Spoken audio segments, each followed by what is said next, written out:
stream. First one for 2023, the Truck Series at Daytona, or as it should be better said, the Craftsman Truck Series. They are now back with the Craftsman title sponsor. So first of all, I'd like to see who's in here. The Ultimate G-Money 2021 NASCAR dude, Solomon Mascioli, Salty Hamlin Fan 11, and Buzz TKO. Hello there, everyone. Hopefully we get more people in here. And see, don't worry, the coast and mountains are under the Resonance group. Oh, you're kind of talking about that other thing that you have that's kind of your own personal project. Oh, sorry if I'm not following along with that. But yeah, and also here we have Nick Sanchez got his first pole in his first truck start this year. And yes, hello again, Solomon. But yeah, Nick Sanchez is the pole sitter. But here are the picks that I have for this race. I'll reiterate them again. The primary pick that I have from my predictions video was Christian Eckes. But my alternate winner, I'm actually going to go with last year's winner, Zane Smith. See if he wins this race again. I think the last driver who did that, correct me if I'm wrong, but I think it was Todd Bodine. If I'm wrong on that, somebody correct me. And hello there, Dave the Race Fan.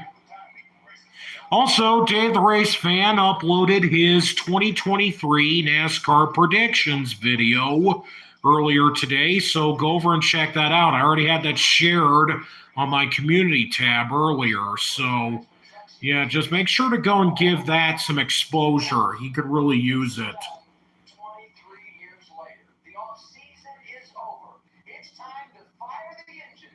Yeah, here we go. Command start engines.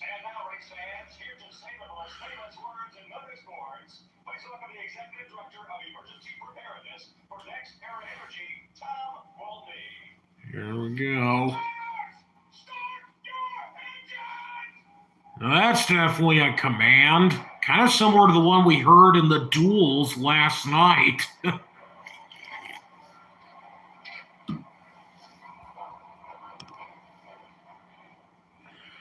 Again, I still feel like the best command to start engines of all time is probably the one done by Matthew McConaughey in the 2005 Daytona 500. At least that's the way I see it. If there's anyone else who agrees, make sure to say it. Marcos Lewis. Oh, so you decide to pick Travis Pastrana? That would certainly be a very bold statement to make if he did win this race. But honestly, I think it would be more realistic if somebody like Parker Kligerman were to win. Or, let's see, who else? Or Brett Holmes. Brett Holmes could be another driver to watch in this race.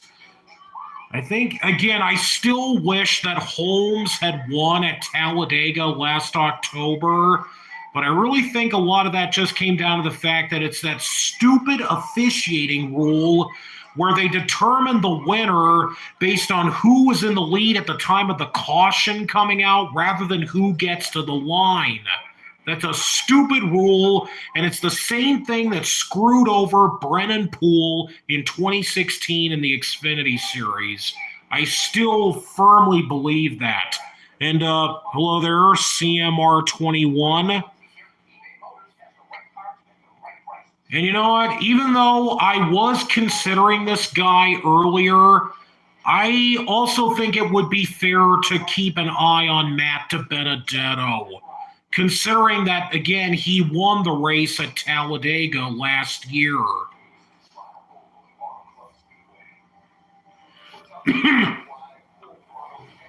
Also, for the record, a person who is at the track at Daytona tonight is Gray Speed Productions, formerly known as Sonic Rules 831.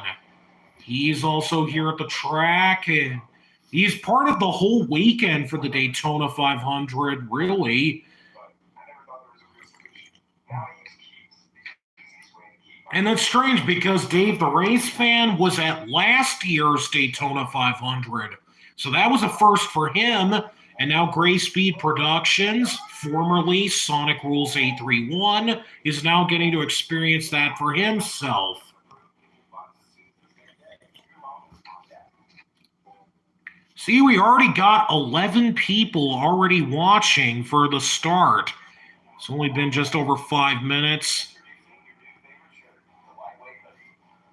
Oh, really? You're also going to be there on Sunday, Solomon? Interesting. Also, something else I want to point out. How about that moment at the finish of duel number 2 last night with Todd Gilliland making that big save? Like, how did he save that? He would have easily wrecked that thing, but he managed to keep it straightened out of the turn. Like, I have no idea how he managed to not wreck.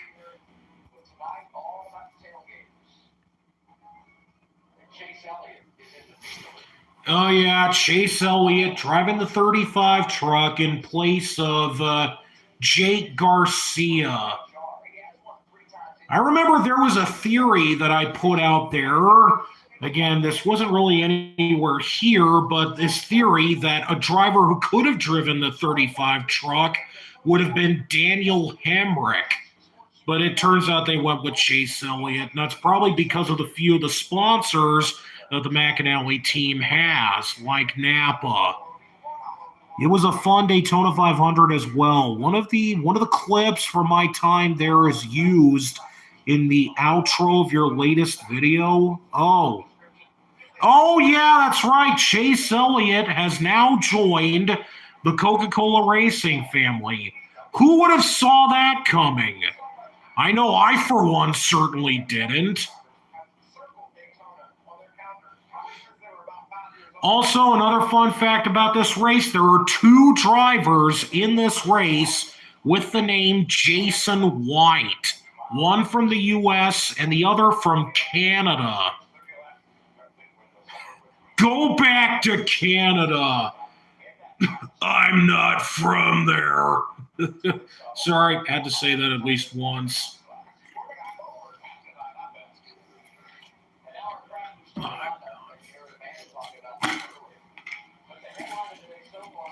Yeah, and also Ty Majeski starting second, and Jack Wood in row 2, and Corey LaJoy in row 3. But yeah, the American Jason White in row 4, Chase Purdy and Carson Hocevar rounding out the top 10, and Haley Deegan just outside the top 10 in row 6.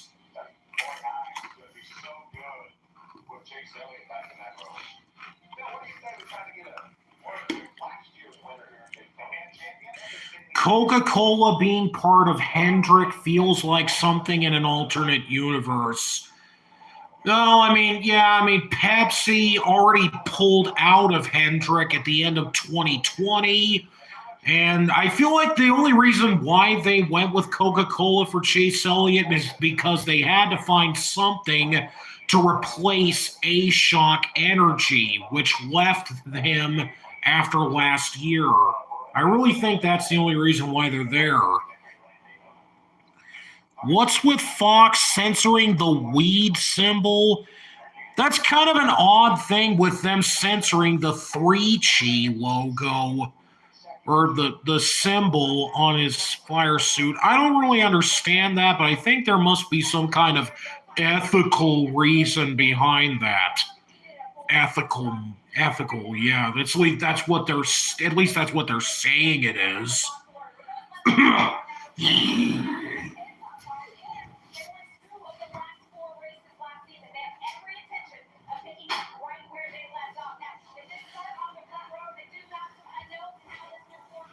And of course, Ty Majeski is in the 98 truck this year. It's strange that they're shifting the 66 back to being a part-time truck. And they have a new driver, Connor Jones, driving that truck, who is also in the ARCA series.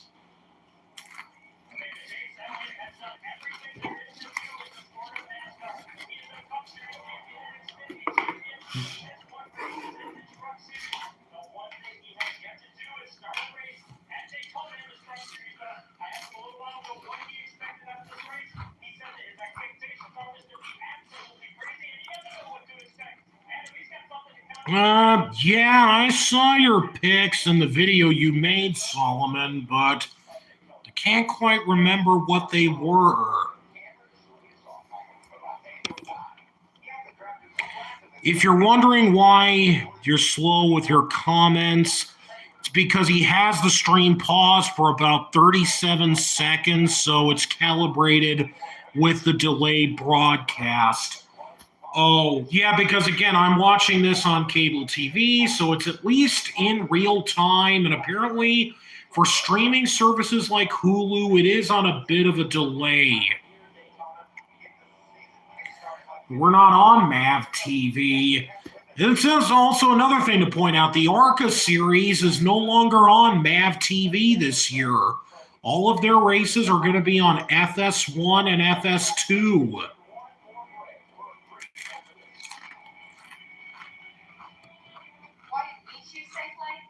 I did that joke because of the new TV deal with Monster Jam and MAV TV.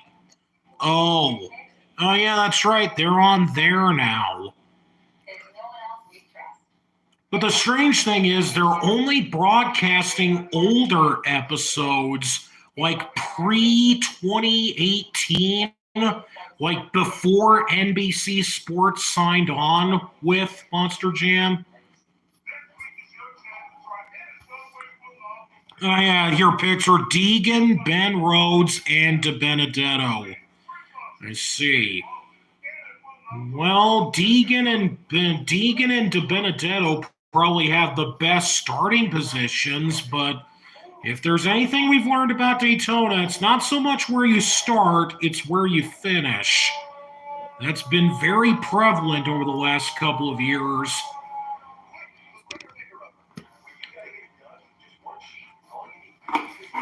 So, what's that going to think of?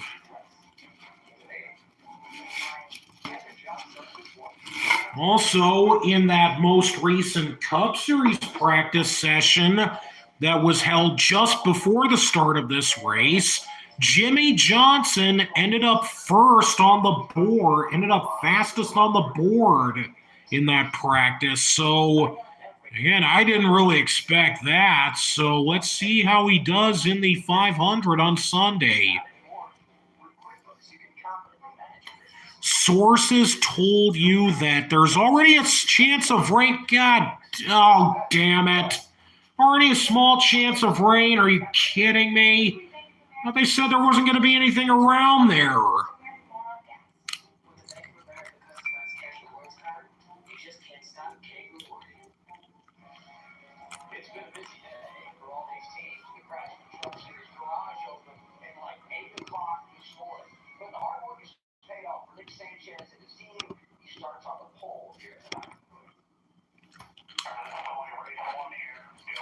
Yeah, Nick Sanchez definitely is going to be one to watch. I had him in my championship 4 this year.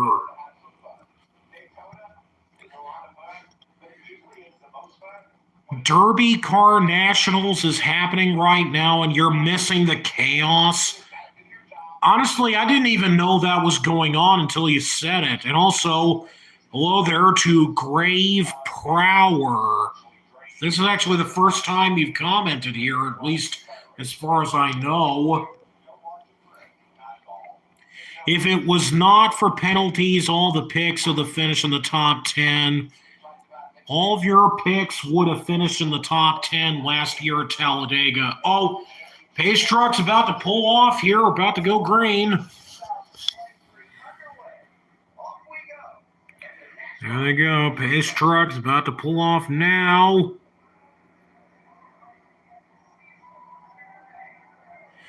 And here we go. And And we are green at Daytona. Put this back here now. First time because it's happening right now. Yeah. Okay, already going through turn one. The top four drivers are already getting a little bit spaced out, but starting to close the gap again a little bit. But yeah, Sanchez and Majeski, 1 and 2.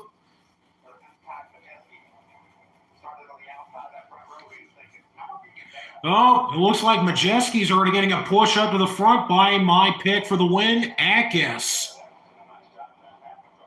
Yeah, Majeski takes a big lead coming out of turn 4. There we go. We're about to finish the first lap.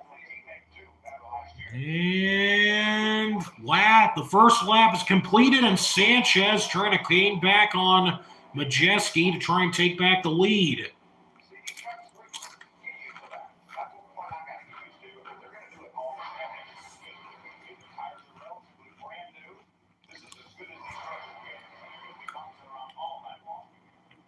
Oh, and CM 2.0, nice to see you here. The re-beginning of the Craftsman era has begun. Yes, indeed. Oh, now Eckes is taking the lead with Crafton in second. Yes, I know. The race has already started. Thank you for reminding me, NASCAR app. Oh! Oh, well, not even 3 laps in, we're out of the caution because of the threat of rain. And Eckes is now the leader with Crafton second, Majeski third, DiBenedetto fourth, Sanchez, Deegan in sixth, Jack Wood, Chase Elliott, Jason White, America, and Grant Enfinger 10th. Also, Dean Thompson in 11th.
Yeah, according to Larry Max 10 Trends. Where's Larry McReynolds when you need him?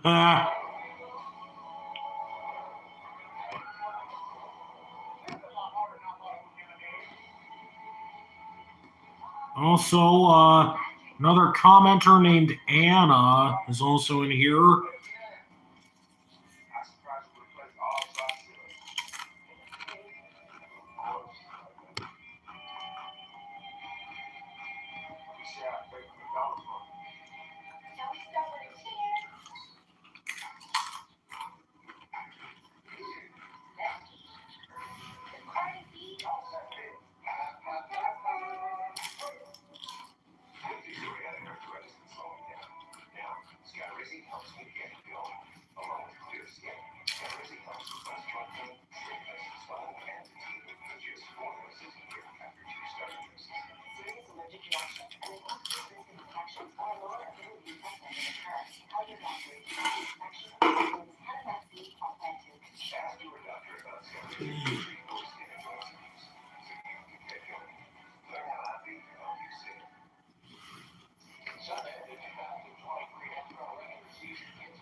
Lux Eterna by Metallica playing in the Daytona 500 promos is absolute perfection.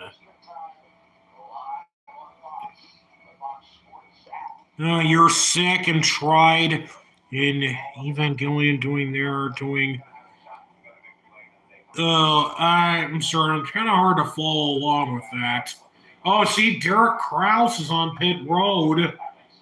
So we got a few trucks on pit road, just not Tyler Ankrum go in.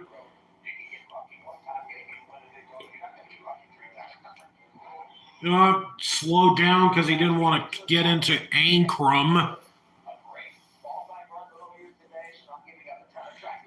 Chase Purdy, also in pit road. Best finish was 6th at Gateway in 2021. Slow Turtle 11 fan, hello there.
Oh, sorry if you could hear that. I'm sorry. I'm just eating some of these Pringles I got over here. Sorry if you're going to hear that. Damn.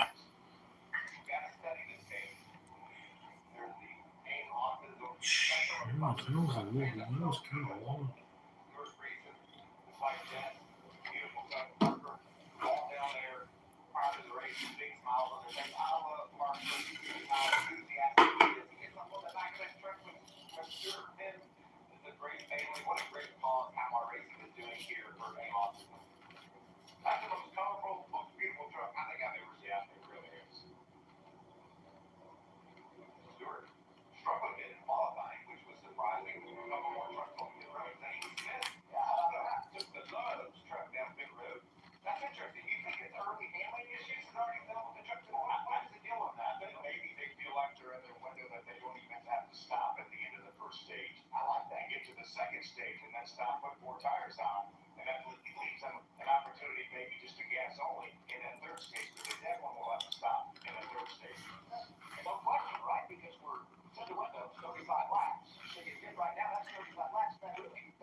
Am I planning to do a stop-motion racing series?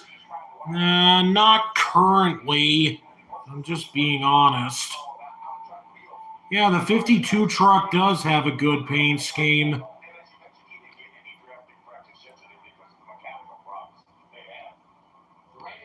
Yeah, that's right.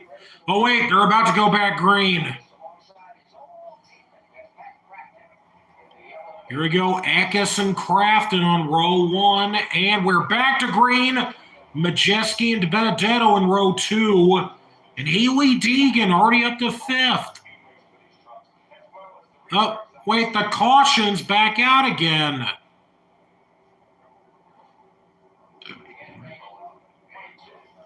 Seriously, the caution's out again?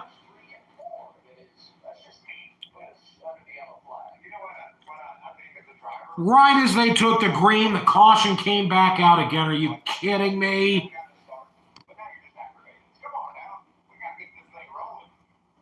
Found a Jeremy Clarkson clip that you're going to use that I would like to use for NSMS number 20.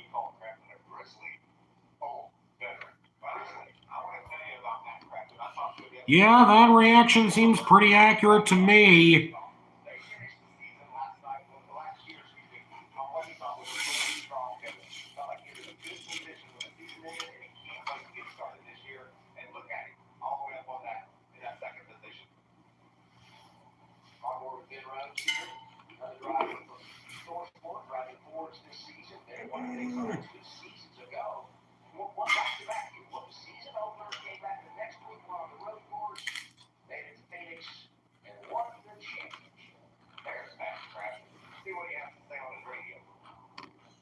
Oh, yeah, this definitely does not look very good.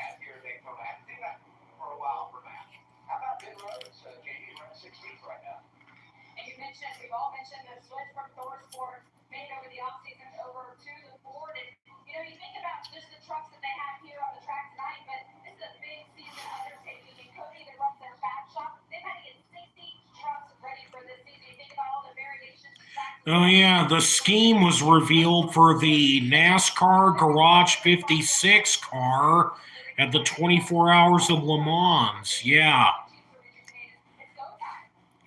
Which Jason White is better? Well, if I'm being honest, I think I'm going to go with the one who's in the number one truck for Tricon.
Again, they're still running under caution because they're hoping that this little small cell of rain passes over.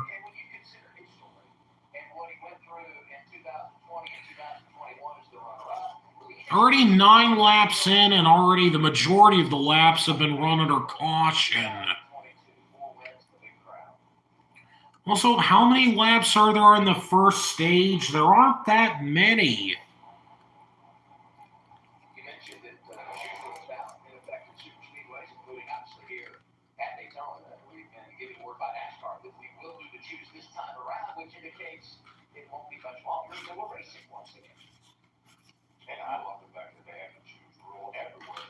But at the same time, the reason why they're so very the reason why they're so very gun shy about calling the cautions for this rain is really because of what happened last August in the Cup race at Daytona for the regular season finale. Can't wait to get the diecast of Ben Rhodes' Kubota truck.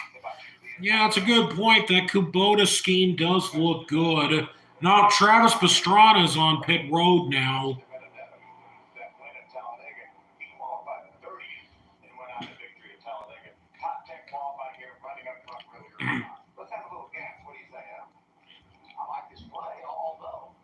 He's only going with fuel.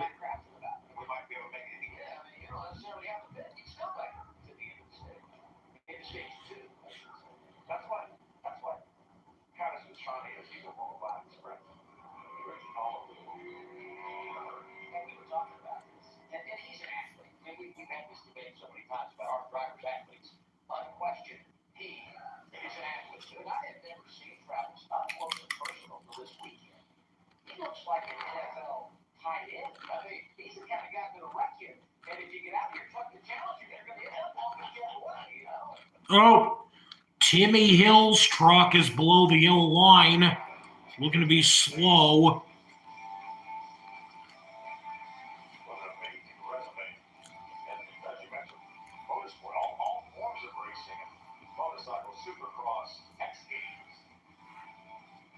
Which Jason White is better? The one that's driving the one truck. At least that's the way I see it.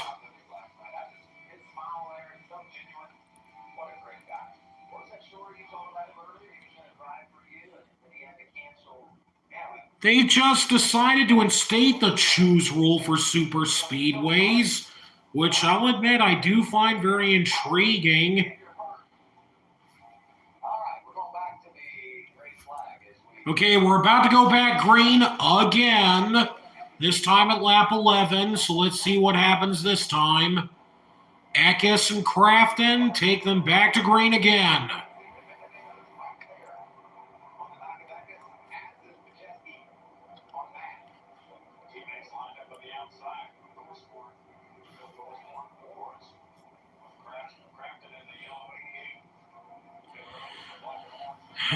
Let's just hope the weather doesn't try to screw around with them. De Benedetto giving a push to Eckes. Now Eckes takes the lead. Nick Sanchez starting to gain some ground.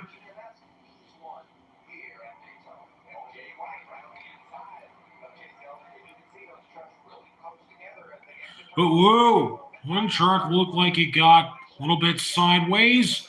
Still going straight.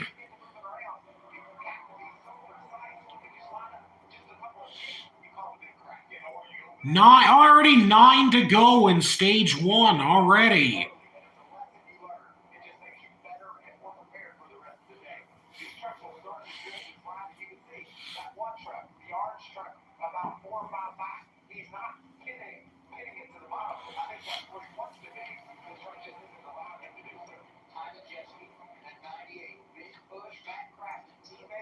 Oh, Craftsman now going to the lead with Majeski pushing him.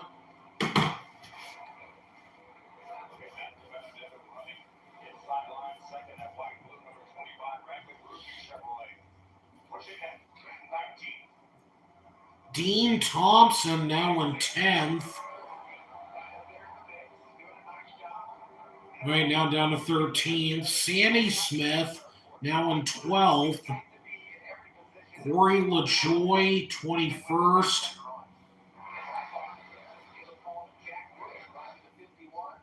Daniel Dye, 31st. Nothing really of any note there.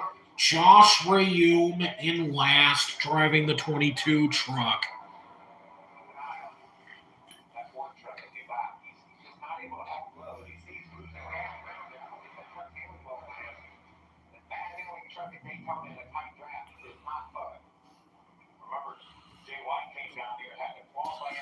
Jason White in the number 1 truck is outside the top 10. Deegan 6th, Elliott 7th. Jason, the number one truck, back down to 19th.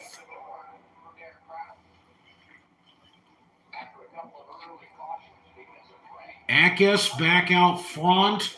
DiBenedetto second. Craftsman getting another big push by Majeski. Craftsman goes back to the lead. Healy Deegan right behind Majeski. Craftsman moves down in front of Eckes, moves back up to the top. Moves back down to the bottom again. Ever thought of doing animation? Well, I've thought about it. I just feel like I need a little bit more work before I can truly deep dive into that.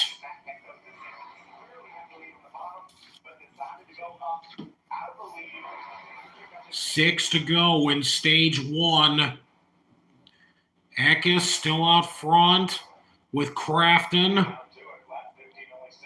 DiBenedetto giving another big push to the 19 truck.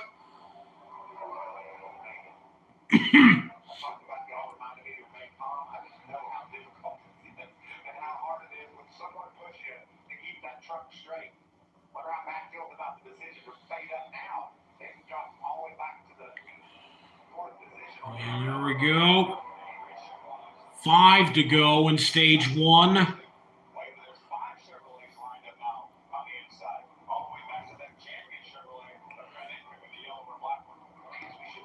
Well, I wouldn't be surprised if DiBenedetto won this. But at the same time, that would throw my playoff prediction for a total loop.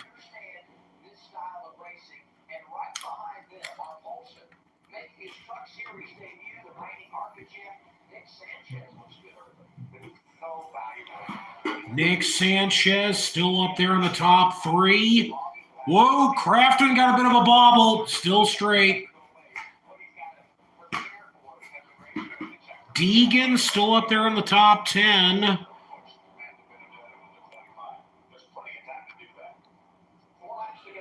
Sammy Smith now in 10th.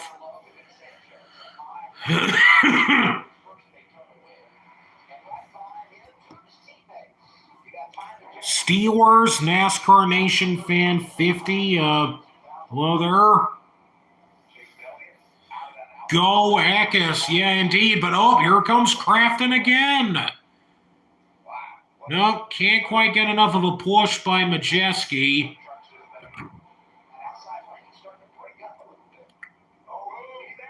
Whoa, Sanchez got a little bit loose. He's still straight, still going straight.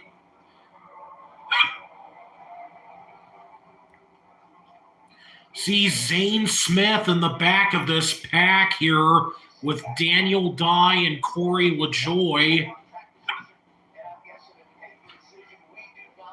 Currently, now getting around LaJoy for 20th.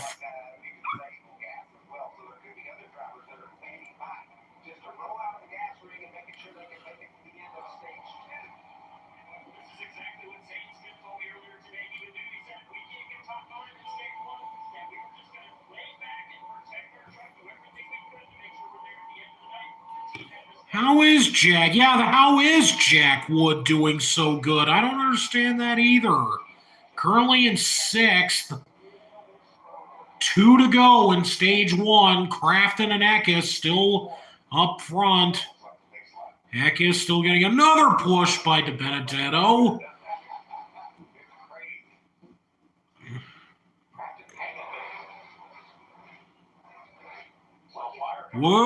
Whoa, man, a lot of trucks are having this thing where they're getting loose. But again, still not spinning out, though. Oh, now Craftsman gets a big jump to the lead with Majeski in 2nd.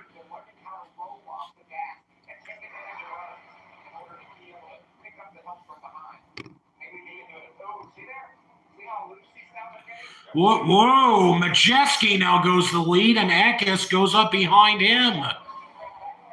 Last lap of stage one, Majeski out front. Whoa, Eckes, got to make sure to know when to fall in place. Craftsman trying to get closer to Majeski. Eckes still on the outside. DiBenedetto still behind Eckes. Sanchez, again, Majeski, Craftsman, and Sanchez on the inside line. Eckes, DiBenedetto, and Deegan on the outside. Here we go, coming to the finish line. Whoa! Majeski gets loose. And Christian Eckes is going to get a jump on the lead, and he is going to win stage one. Deegan ends up fourth in that. Tanner Gray, 8th, and Clay Greenfield, 11th, just outside the top 10.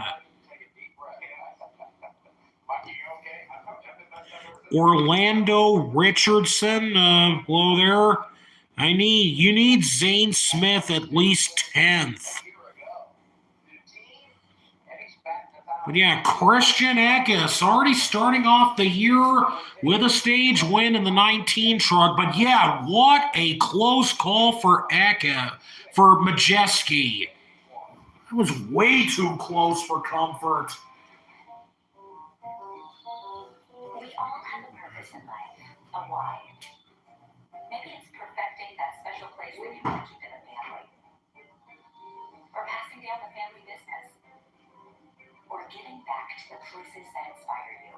No matter your purpose, at PNC Private Bank, we will work with you every step of the way to help you achieve it. So let us focus on the how. Just tell us, what's your why? Hey, Buck. I know you don't like voicemails, but I hope you're doing great. I wish I was with you. You are so brave. Just keep getting out there. And I hope you know how lucky I am to be your dad. Toyota. Let's go places. Want more from your vitamins? Get more with Nature's Bounty. From the first ever triple action sleep supplement to daily digestive support to more wellness solutions every day. Get more with Nature's Bounty. Back when I had a working circulatory system, you had to give your right arm to find great talent. But with Upwork, there's highly skilled talent from all over the globe, right at your fingertips. It's where businesses meet great remote talent, and remote talent meets great opportunity.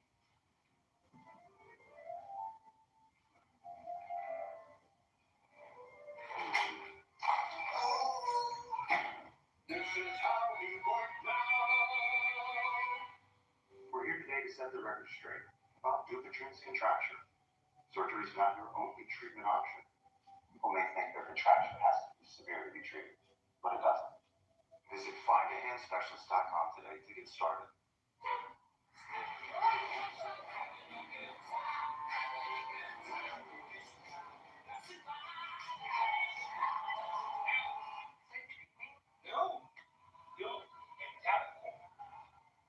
Liberty Mutual customizes your car insurance so you only pay for what you need. With the money you save, we tried electric unicycles. Don't need paddle, only pay for what you need. Well, at Daytona, let's go down to Daytona. When I talked to Matt DiBenedetto about the importance of pit stops earlier this week, and he said it's his own art, and it was his experience at pumps that has helped him be so proficient at it. It was a fuel-only stop for this team, and with Haley Deegan in at number 13, the racer has seen that she's losing the nose on the front end. It was a fuel-only stop for her as well. Regan? The 19 Christian Eckes, a small jumping out that truck. They went with a little more than they wanted to, just to get ahead of it for later in the race. A little bit free for them right now. 2 games ago, for most of these teams, when we saw Zane Smith come in and put 4 tires on his truck, I think that means he didn't like his truck. I would think so too. His handling improved. Here's a little stage 1 recap. Christian Eckes' second career stage win. Matt Craftsman hangs on to finish second. Solid run for Matt DiBenedetto. Haley Deegan, good start to the year. Nick Sanchez starts on the pole. The rookie ends up in the 5th position. Stage 2 coming up on FS1.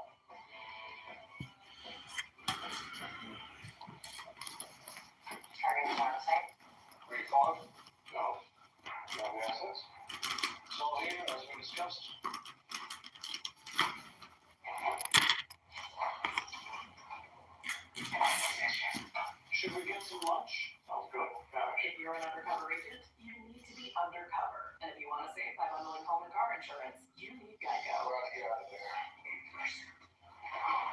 else you could say is by bundling with Geico. For COPD, ask your doctor about Breaststroke.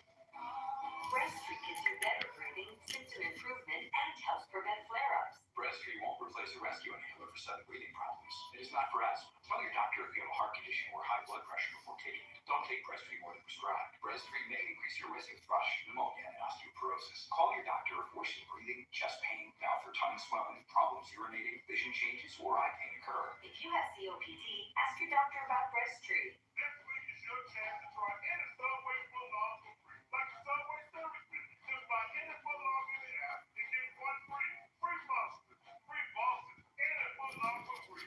This got lots of free offers, so let's see some hustle.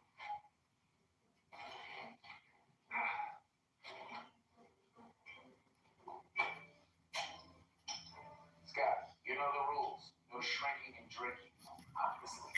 And do not give alcohol to the ants, even if they're ants. Not a problem, Hank. Alcohol.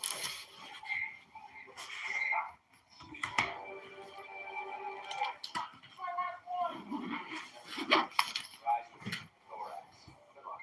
So you have diabetes and your glucose is heading low. Good thing the new Dexcom G7 can alert you before you go too low. Now that's more peace of mind. With Dexcom G7. Big Hunter Man 77 needs COPD medication and Subway. Probably because of the commercials that they were airing. And get a $300 instant gift. Save today at Mattress Firm. How can you tell which one's the better deal?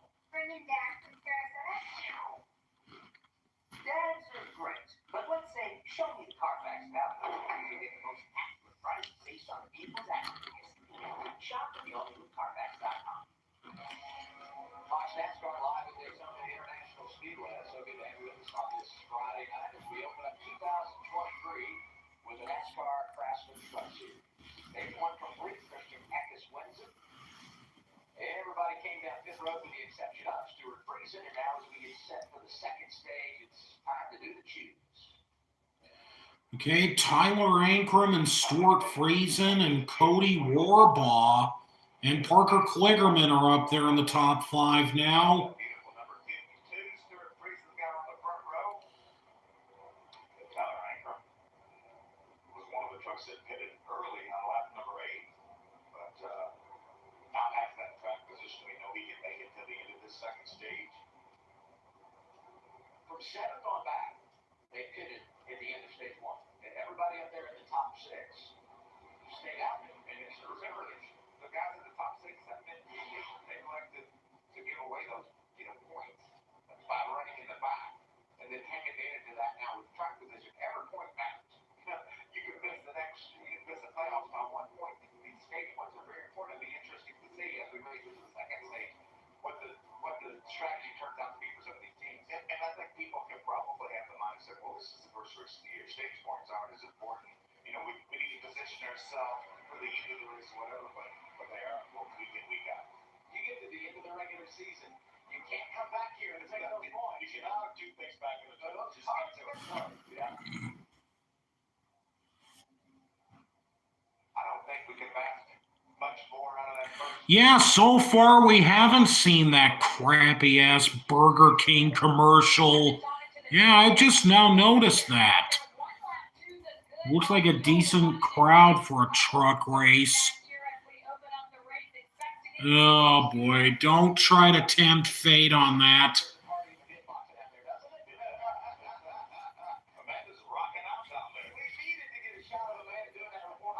Yeah, Friesen started 21st and is now 2nd.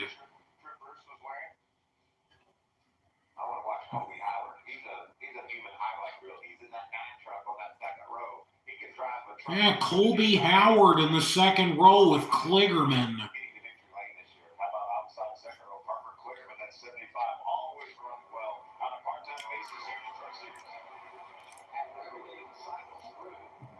Stage 2 ends up being only 15 laps. Stuart Friesen, nice jump in that outside lane. Not a lot of push from that 2nd row either, but now they'll close in. You can see Howard with the big run through the center of the corner. He's going to pull right up on the back of Tyler Ankrum. Several new faces up here in the top 10 now after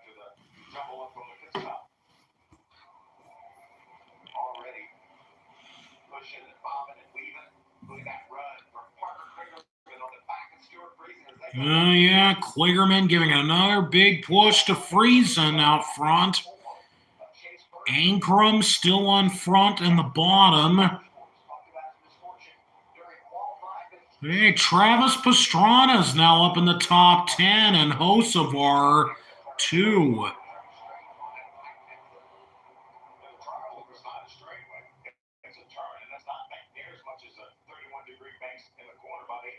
Oh, Corey LaJoie trying to go 3 wide. Can't quite get the momentum, though.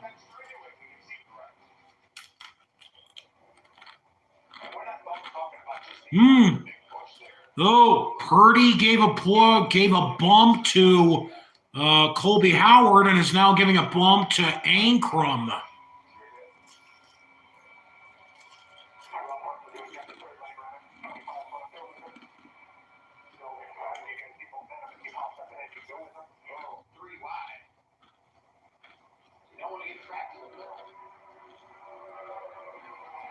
Nope, they're already 3 wide.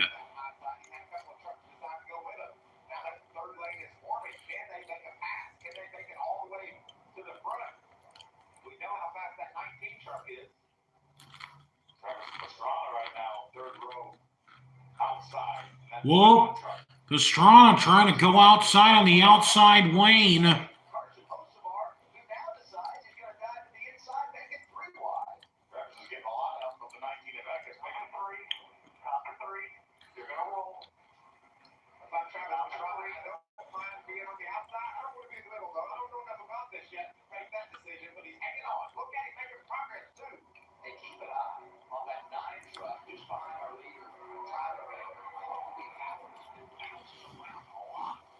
Colby Howard. Whoa, we already got a wreck. Oh. And oh, Haley Deegan is in it. And Enfinger. And Daniel Dye. And Dean Thompson. And Clay Greenfield. Oh, nuts.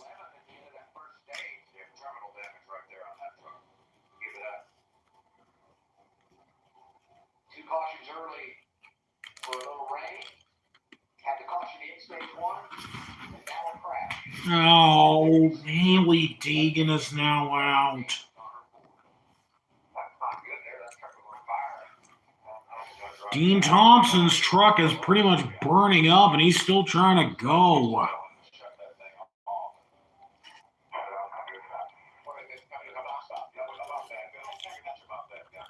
DiBenedetto was also involved in that.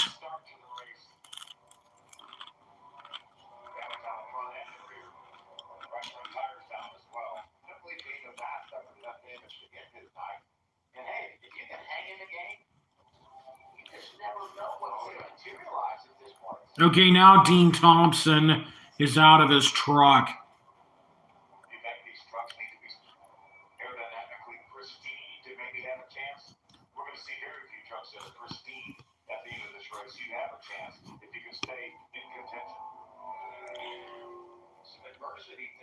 Oh, yeah. Deegan's truck is just destroyed. Look at it.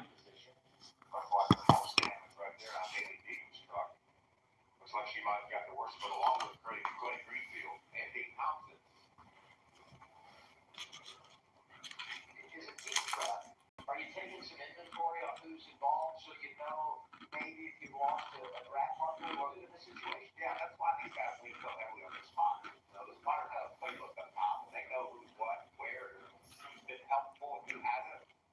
So, yeah, you certainly pay attention to every truck that experiences problems. You know, Phil, you and I had a chance earlier today to sit in on the safety meeting and learn a little bit about what goes on behind the scenes. Great to see the folks from our AMR safety team right there on the spot, taking care of these drivers after they were involved in the accident. We kind of take it for granted a little bit, even as drivers, we took it for granted, but it's amazing the job. Here's the replay. In the middle lane back there, the blue and white car, there's the truck of Clay Greenfield, blue and yellow one. See what happens to Clay, because right behind him is Daniel Dye. Daniel was about Oh, yeah, they all just got piled up. They just got way too close together in that little group at the back of the pack, and they all just got piled up. And that also sucks because Enfinger was also involved, and he definitely seemed like he was going to be a good driver to pick for this race too. He moved up to the racetrack just a little bit and maybe made some slight contact with a truck on the outside, and then looks like he may have lost control. And these other trucks with nowhere to go. There's Haley Deegan. Yeah, Deegan, that really does suck for her. You think about those drivers and teams that elected not to pit at the end of stage one. But yeah, Colby Howard is up there in the top 5. There is no denying that there is a very likely chance that he could come out of this as the upset winner tonight. You minimize the chances of getting involved in something like this.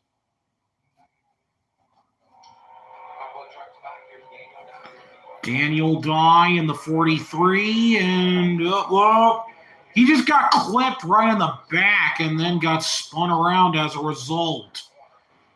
I don't believe it's not coming though. I don't think so. They have a flat tire, obviously we saw that, but they'll get in there. They'll get that changed. Maybe tune up the slide body damage a little bit. Be back in contention. What about that mess? Golly, so many good trucks involved. There was one truck that wasn't involved. That was Yeah, Tanner Gray makes when we get another look at this thing. He's the white truck on the inside of Clay Greenfield. Check this out. did Tanner Gray really get into Greenfield as this is? Check out this truck right here. There goes Greenfield. Look at that. Oh, no, Greenfield just got a little bit sideways and then around he went. He did it perfectly.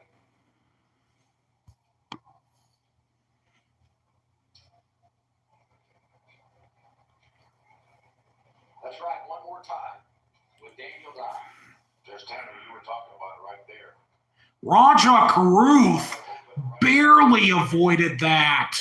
Had he not made that evasive move, he'd have been Oh, and yeah, Brett Holmes did get a little bit of that. in the middle of the. But yeah, very narrow miss for Raja Karuth. Brett Holmes was right behind him. And I don't know how much damage he got, but it was limited when you consider where he was, I believe. Already under a red flag at lap 30. 30 laps in, 11 to go in our second stage. But yeah, 11 to go in stage 2. For an incident that happened Oh, at the start-finish line.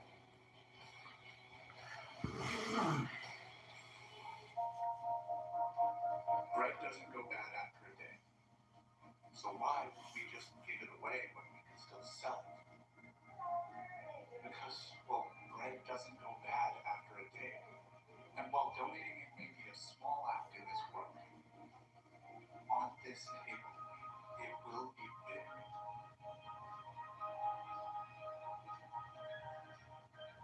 Panera. Why did we choose Safeway? For us, driving around is the only way we can get our baby to sleep. So when our windshield cracked, we needed it fixed right. We went to Safeway.com. There's no one else we trust. Their experts replaced our windshield and recalibrated our car's advanced safety system. They focus on our safety, so we can focus on this little guy.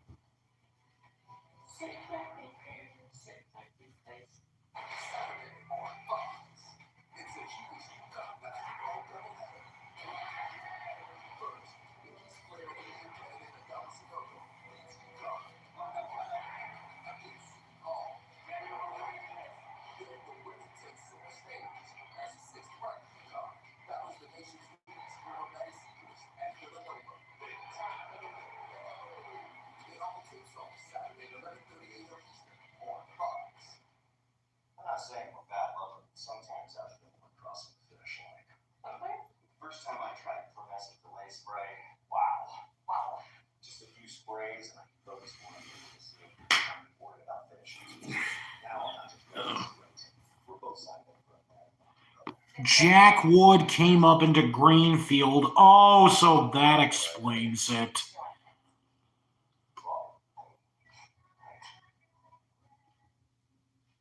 At Free Fly, we believe in more. More comfort, more freedom.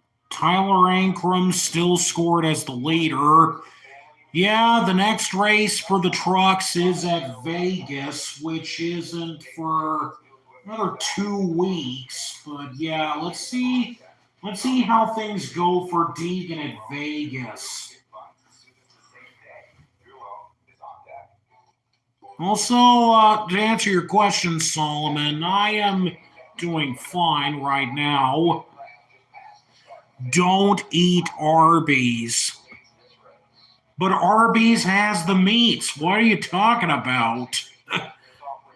That's clearly not suggestive whatsoever, but yeah, screw it. I'm going with that. Take advantage of tonight's Daytona deal of the race. Let's go back from pit road. We send it down to a man. When we think about rookie strength, Daniel Day is doing everything he can to earn his here this weekend. When we kicked off practice earlier in the week, prior to that, he got his visit to see Richard Petty, but the day would not go well. He didn't even see the track with some issues underneath the hood of the truck, and then in qualifying, was happy with this. Yeah, still got all those other damaged trucks, like Daniel Dye, still sitting on pit road. They can't work on the truck, but as soon as they go back to caution, they'll be right back on it.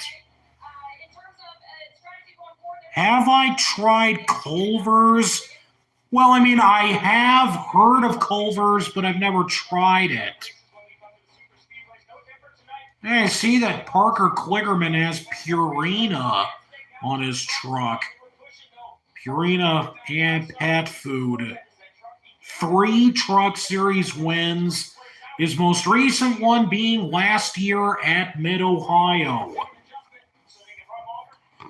The fact that we have these ridiculous 2-week breaks between truck races is more than enough proof that we need to expand the schedule.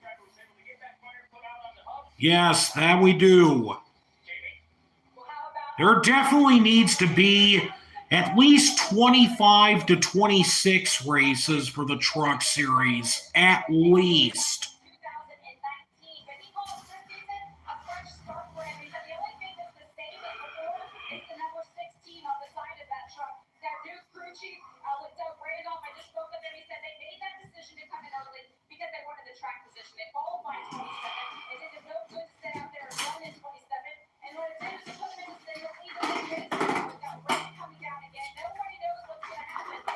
Wait, did they just say that it's got more rain?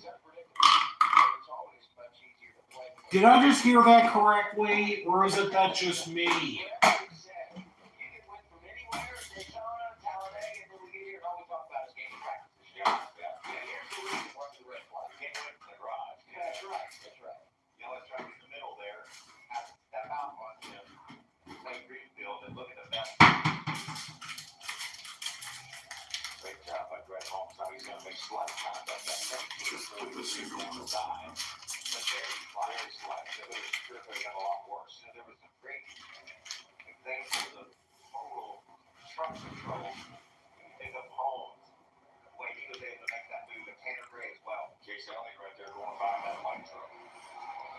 No, whoa. Seeing that wreck in real time is still pretty rough to look at.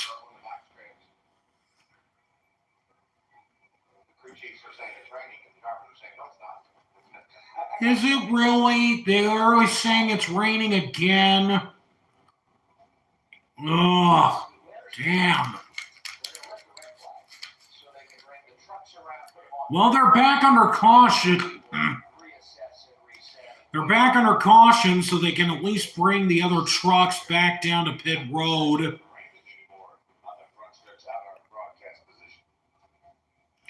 Okay, trucks are rolling again.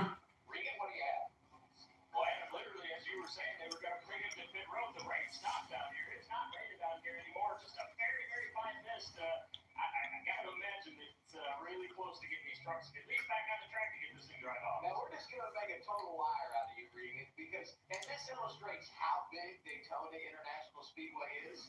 But just as Regan says, it's not raining anymore. We cut to a shot where it's obviously raining. So there you go. Yeah, damn.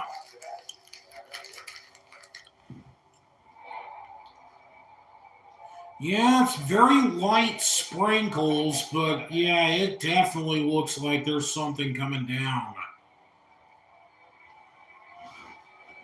Roads, I don't think there's going to be much of a delay. That hot rain is so brief. Yeah, and it never rained hard. Yeah. And that's back after every other on board. He's on the track. I think he can still be competitive. That's check that thing out. This is another great example of how March 25th is the day Greece declared their independence. Oh, really? involved in the crash. So they'll go on the damaged vehicle policy clock. They'll have 6 minutes to get that thing repaired. Should be easy. Once we return to the green flag, we'll have to get them up to speed. But I would anticipate as you guys say, we should be just fine. We should be good. Depending on how this race plays out later on, that could be huge. And this time right here will not count against him, obviously, as the pace truck brings the field down on pit road. Yeah, that clock only runs when you enter pit road, and then it stops once you exit. But as you said, under this circumstance, that clock will not be running and count against their time to repair the number 43. What's been bizarre, hasn't it? It's been tight. We had 2 laps, rain. We're going to have 4 more laps, more rain. We finally make it to the end of the stage, and now a crash, a red flag, and Mother Nature making her presence known once again. Halfway through our second stage at Daytona, Tyler Eckes is your referee.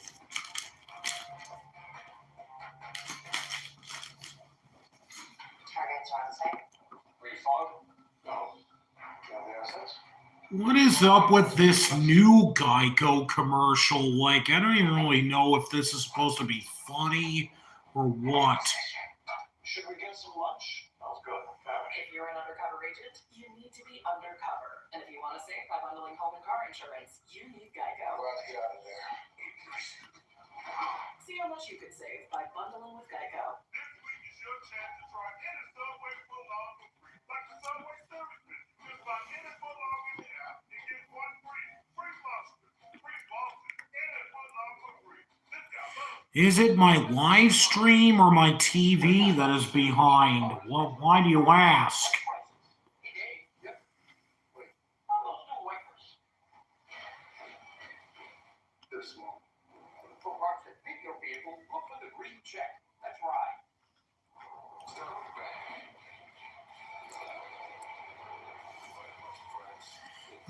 Can you use a Jeremy Clarkson quote for me? Oh no. Anyway, last week. Sorry, that's the only one I could think of.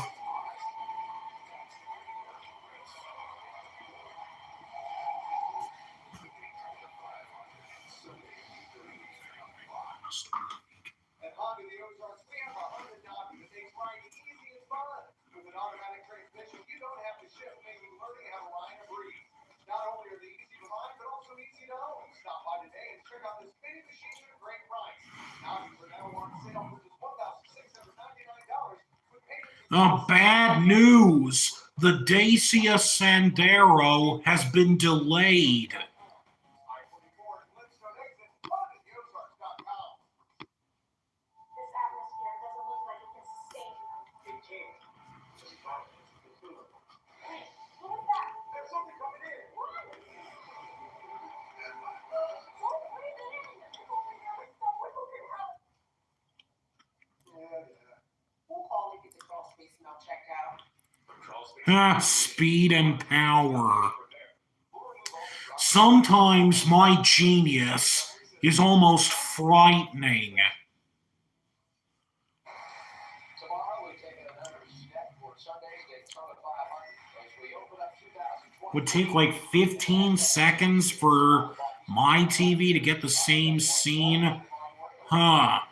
So I guess the timing is definitely off depending on what region of the country are watching this in. Is up here alongside Ryan Blaney. That's pretty good lineup. Yeah, Ryan's last Cup win was here, 2021 in August. And Austin Dillon won here last August on the Daytona 500 in 2018. See Tyler Ankrum, great pit strategy by Doug Randolph, his new crew chief. Got him the lead, got him in front of that situation. Let's see if we can chat with Tyler Ankrum. Hey, Tyler Ankrum, Bill Parsons and the boys up in the Fox booth. You got a copy? I got you there, Bill. Well, we were talking about the only thing that's the same as last year is the number and the driver. Everything else is different, but a great pit call by your new crew chief, Doug Randolph, to get you up front, got you the lead, and got you, more importantly, probably got you out of the accident we just saw. Yeah, I'm happy to be up ahead of that. All the back there. Well, yeah, you're in the same country, but it's also dependent on the time zones as well, and the type of broadcast that you might be watching, and depending on your provider.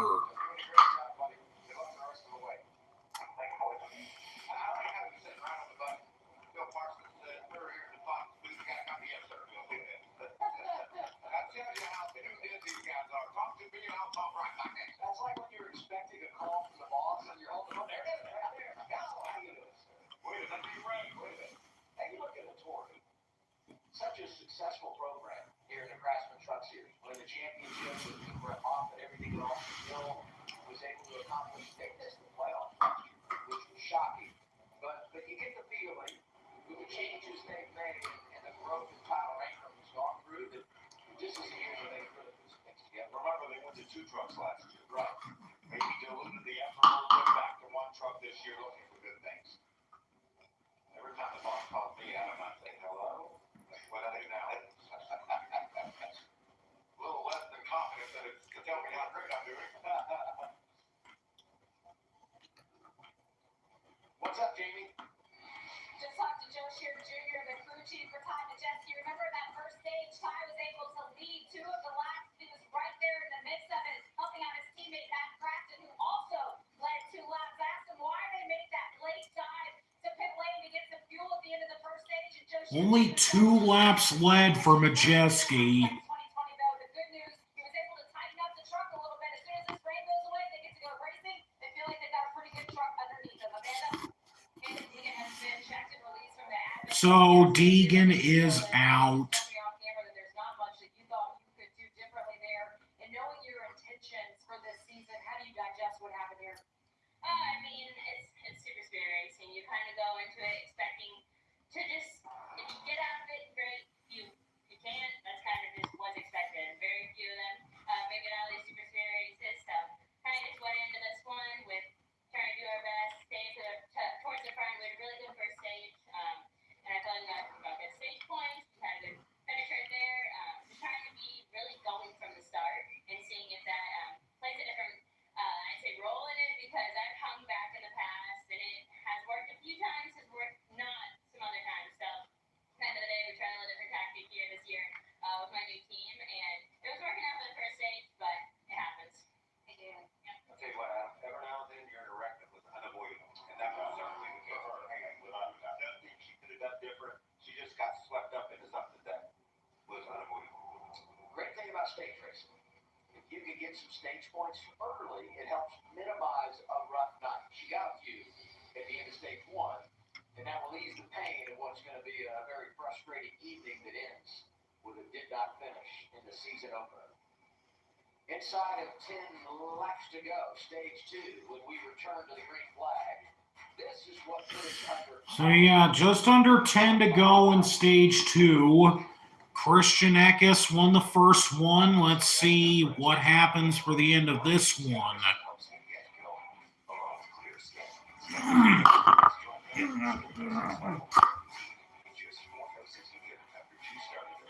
Serious allergic reactions and an increased risk of infection or a lower ability to fight them may occur while you're monitoring common infection or symptoms caused by disease or crisis.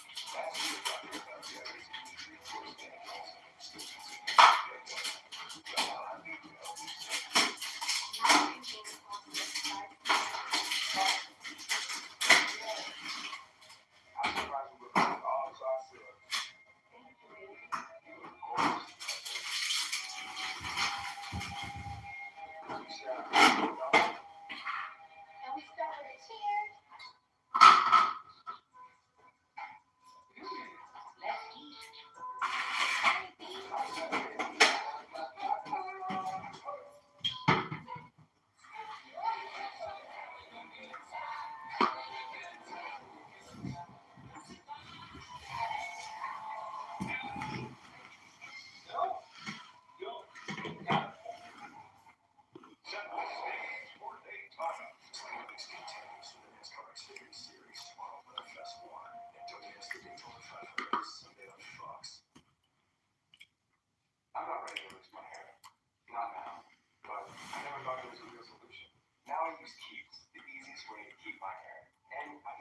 your day without leaving the couch.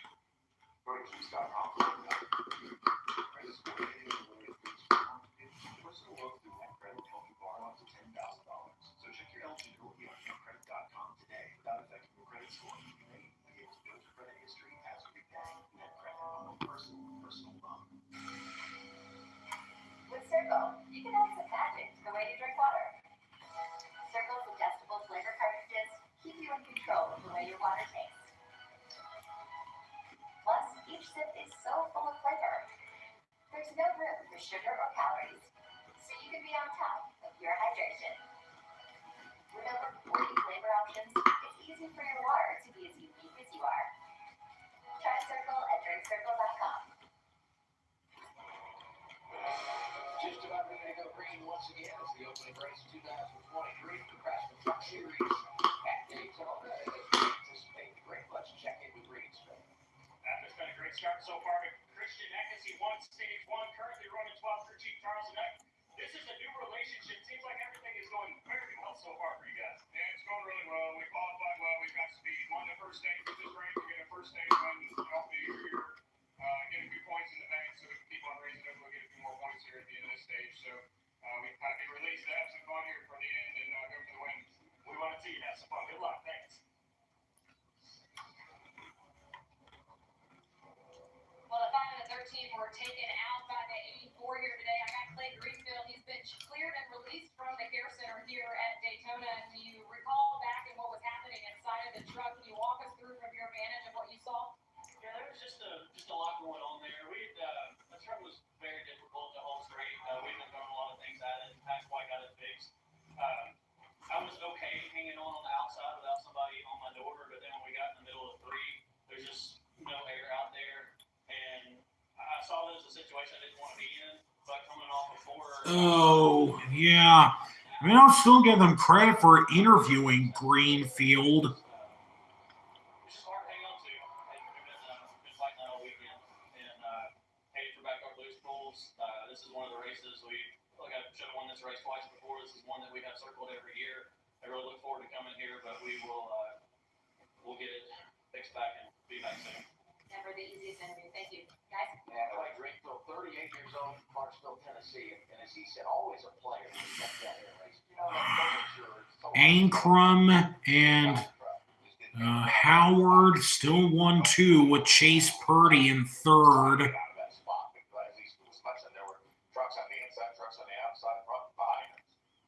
Stuart Friesen in 4th, Crafton 5th.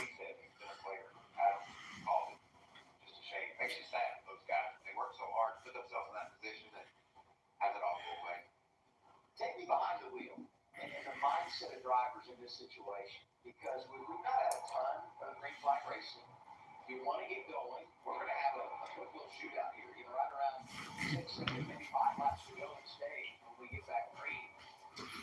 I'm guessing eventually this aggression level is going to get in a dangerous place because these guys have got a lot of I don't think that's where it goes. Yeah, I don't think it's going to get worse because it feels better from the start. And I think a lot of that has to do with, the inexperience and also the delay. I think that's time to go. The laps are slipping away on you. So there's a lot of aggression behind the wheel. I don't think De Benedetto was still in it, if you're being honest. I think he's currently at at least at the back end of the field now because of the damage he had to repair.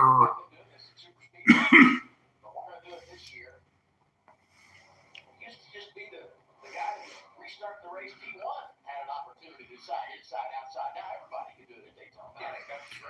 Chase Purdy and Stuart Friesen in row 2, Sanchez and Hocevar row 4, Pastrana and Enfinger in row 5.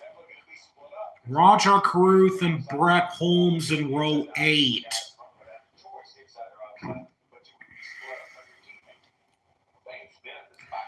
Yeah, Tyler Ankrum.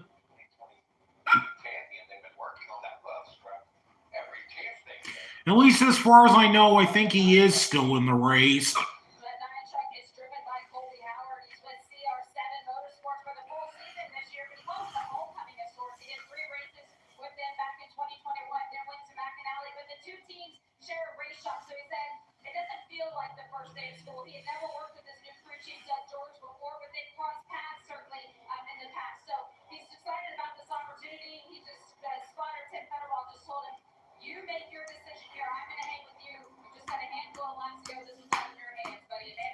6 to go. When they go back green, there will be 5 to go in stage 2. I know these guys' names. We're learning all about everything.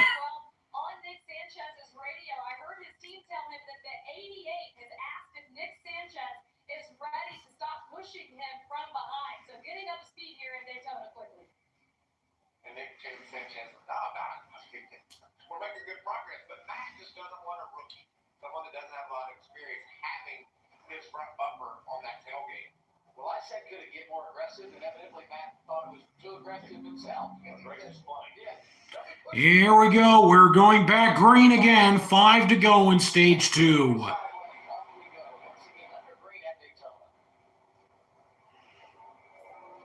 Colby Howard getting a good run up to the front. Friesen giving a big of a push to Howard, but Chase Purdy giving another push to Ankrum. Craftsman starting to work his way up there with Sanchez behind him. Oh, Christian Eckes now trying to form that third lane. I don't think he's really going to get much momentum, but Racha Caruth is right behind him.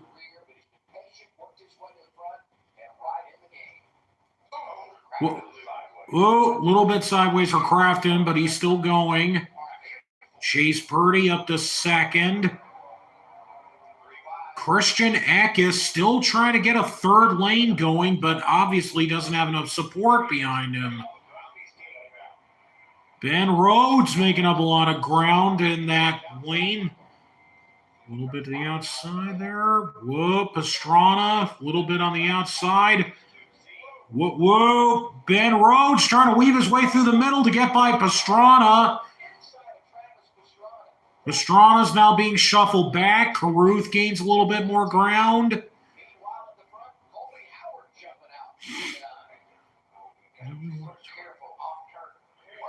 Okay. And how about this? Colby Howard now in front. 3 to go in stage 2.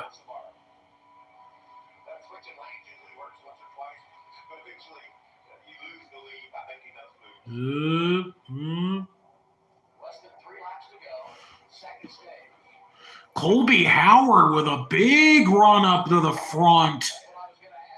Oh, here comes Ankrum. Trying to make a move back to the front. And Ankrum moves back up in front of Howard, goes right around and moves back in front. Chase Purdy in third on the inside line. Whoa! Ankrum very loose. Very close for him. And now Howard's going to try and make a move back to the front. And here comes Friesen. Stuart Friesen making a big, whoa! Ankrum loose again. Kligerman now working his way up to the front, 2 to go.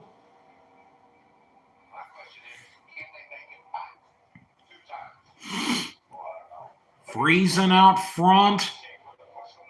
Oh boy, here we go. Whoa, Ankrum goes down to the bottom a little bit. Here comes Ben Rhodes up through the middle and working his way up to try and go for second. Christian Eckes behind Rhodes. Yeah, but here we go, coming around. This time by, it'll be 1 lap to go in stage 2. Friesen in front, and now Rhodes to second. Okay, this is that last lap. Ankrum trying to make a bigger move to the front.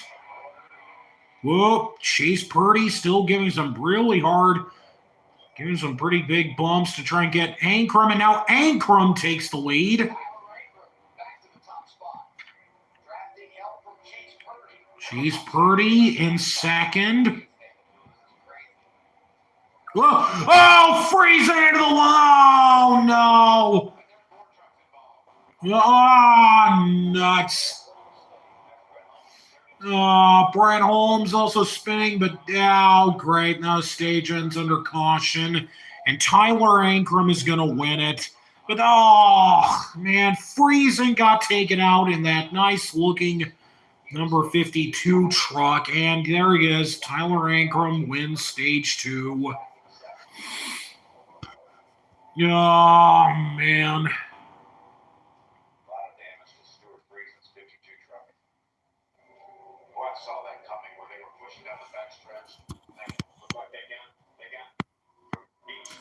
Oh no! Look at the damage on that truck. That's terrible too. And Cody Rohrbaugh with a lot of damage on his trucks, and he's going behind the wall. It's like some slight damage for Kligerman. Oh, big damage for Kligerman.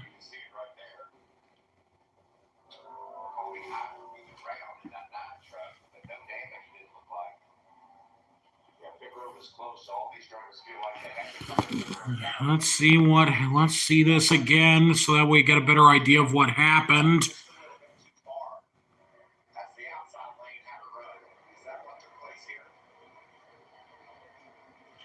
Again, Friesen was just trying to run up to the top to try and get up in front of Rhodes, and just Rhodes clearly was a little bit too aggressive on that.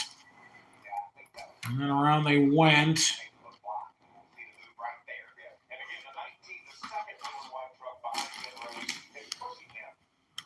Yeah, Eckes was also pushing him pretty hard too, but yeah.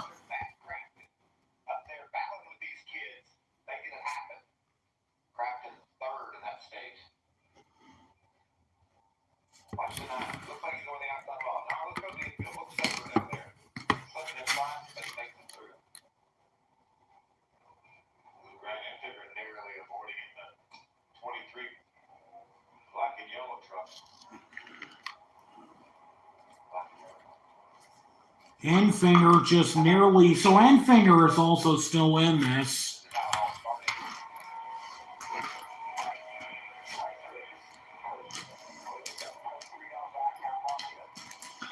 Oh! Very narrow miss for Enfinger.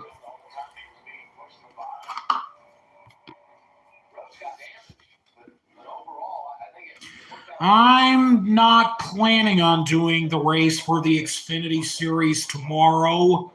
Just being honest, right now, this race tonight is all I have planned.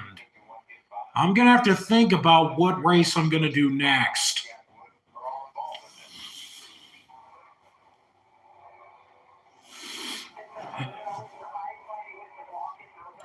Friesen went up too late. Rhodes and Eckes already had a run. Yeah, that's a good point. Eckes and Rhodes were coming up fast, and Friesen just couldn't quite get up in front of them in time. Need to plug this in. So yeah, and just for the record, Christian Eckes and Tyler Ankrum have won Stage 1 and Stage 2. So who will win the race?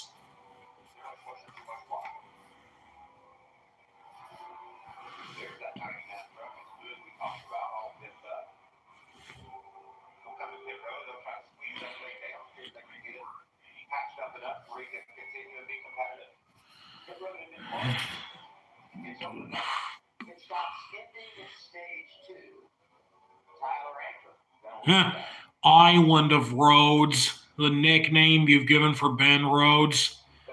Okay, so the trucks are going into pit road.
Can't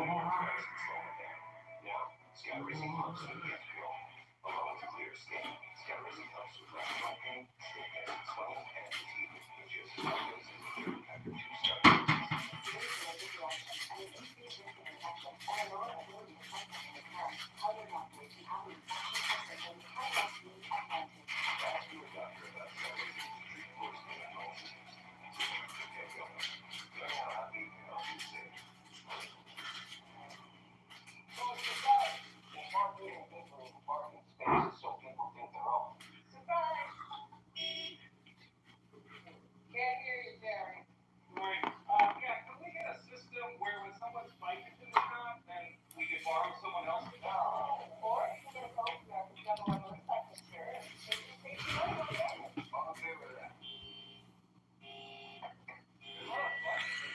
That's really, yeah, that's the thing. I've been doing those custom made schedules for several years now. Our greatest reveal ever. In Fox Wednesday, Corey unmasked next on Advertise.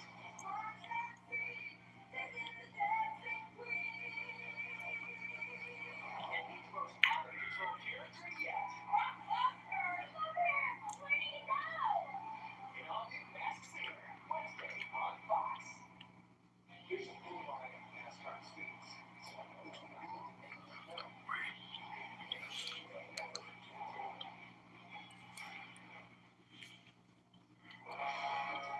Two stages in the books.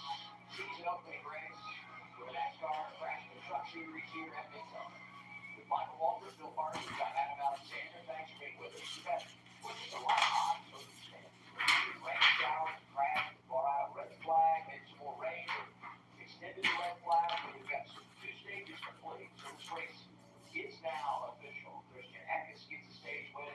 Okay, so we've made it to halfway now.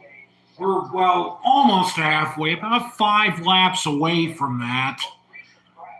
There's an island that Greece has called Rhodes. Yeah, I think I remember that's something that they have.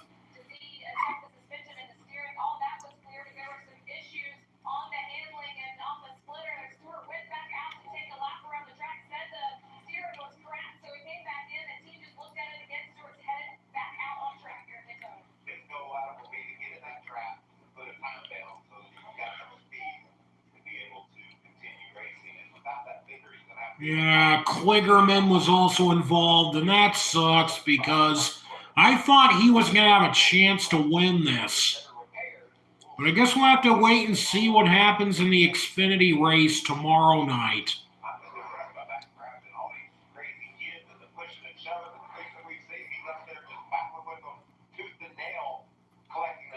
Also, as a reminder, not only do we have the Xfinity Series tomorrow, but also ARCA as well. I definitely think one of the drivers to watch for in the ARCA race is definitely going to be Frankie Muniz, because he was fastest in the practice session they had today.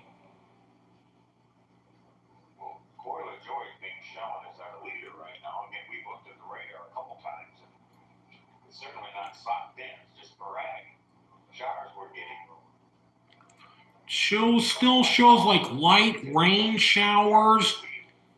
Very, very light, still very light rain, but at the same time, the lights are off on the pace truck, so apparently they're looking to go back green. Yeah, this does not sound like this is going to end well. But yeah, Corey LaJoie is scored as the leader right now. That's certainly interesting if Corey LaJoie can hold on to try and win this.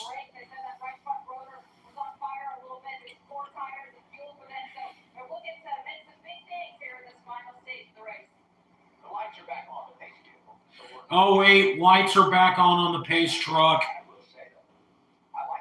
Yeah, that rain, that definitely looks very concerning. I don't think you'd want these trucks to go green in that condition.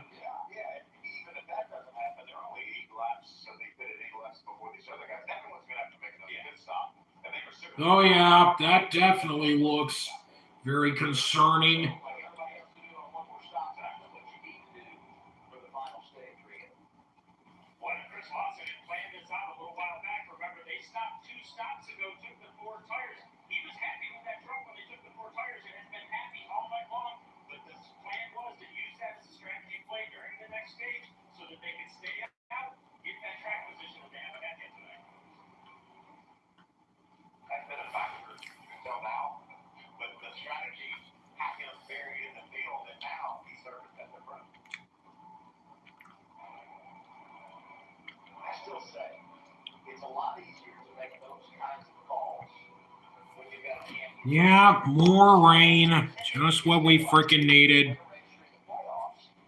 you can gamble with your strategy throughout the balance of the season and then try to steal one. They know they're ahead of the game. They're confident in their program. They know they've got fast trucks, great drivers. They're going to be in contention come the playoffs. They roll those dice a little bit, play some games. They've done that, and now they're in position to go out of time. Yeah, it definitely looks like that rain seems to be picking up. They should probably bring the trucks down to pit lane and let them put it under a red.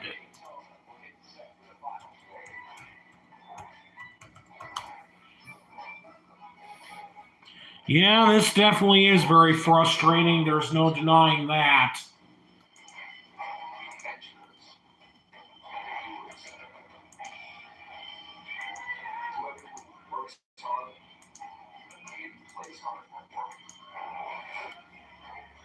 Whether it's your first Silverado or your 10th.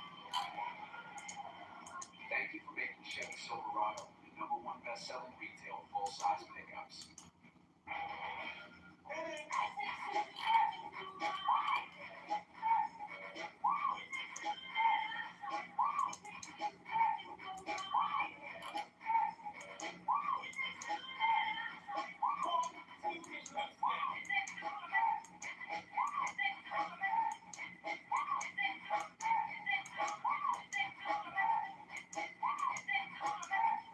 Stay tonight and get 8,000 bonus points. Look now at bestwestern.com.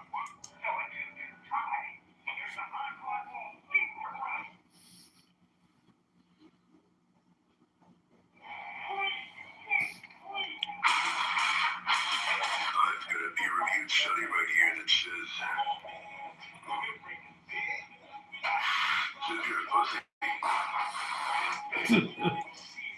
So I'm just playing some random stuff in the background just to kind of kill some time here. No wonder I don't feel as clean. Here's Charmin Ultra Strong. My bottom's been saved. With its diving weak texture, Charmin Ultra Strong cleans better with fewer sheets and less effort. Damn it, I've been banned from Dave and Buster's. Oceans make an energy stream with only 1 gram of sugar, and I overcome my fear of clouds. What will you do with all that power? We have ranked the dual Is there anything better than the sound of 3 races winning like they do in NASCAR season? If it's a state-of-the-art facility with special music and straight-up mountains, the famous only one of its kind hillside. But talk about Phoenix race life. Choose it yourself. It's raceway.com. It's time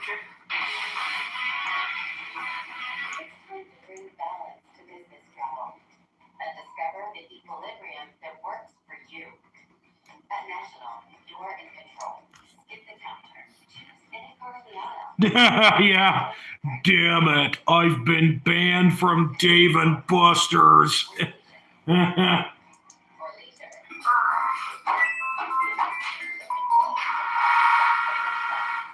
Go National. Go like a pro. We've reached the final stage, 54 laps to go. They're still on track. Lights are off on the case truck again. Sunday's Daytona 500 that you watch live on Fox. How about that truck in the 4th spot there outside second row? We saw him with it in. Did you see the repairs they made back to Benedict? Yeah, to Benedetto now back up in the top 5 again. So he's definitely rebounded pretty quick. And the pace truck is off again. And here we go. Going green again. LaJoy and Zane Smith on the front row. And here we go at lap 48.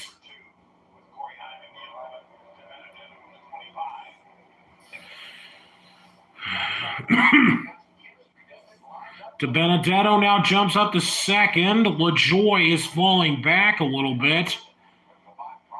But a little bit of a problem with the lens on that camera in the previous shot. Yeah, Corey Heim and Corey LaJoy. Yeah, that's right. Whoa! LaJoy goes up to the top now. Trying to get Ryan up behind Eckes. Ankrum now moves down in front of Zane Smith.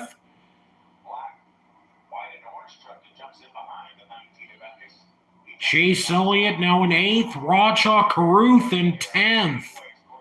And now it shows that Kligerman is out.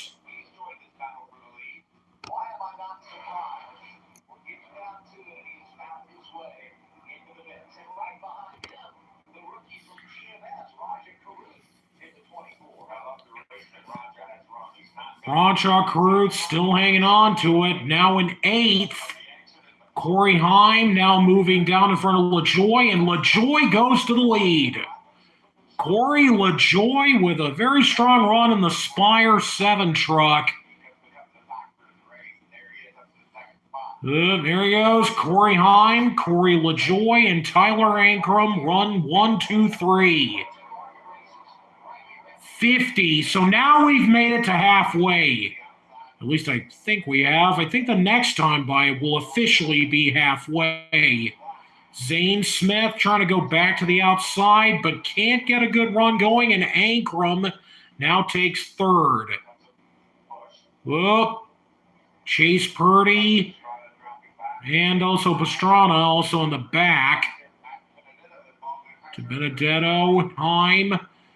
Ankrum now in 2nd.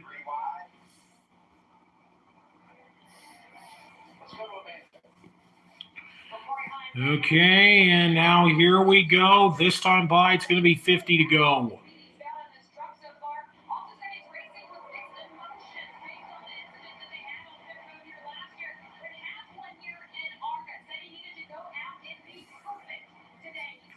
Okay, Marcos Lewis back in the chat again. And here it is. Corey Heim in 3rd. LaJoy in the lead. Ankrum in 2nd.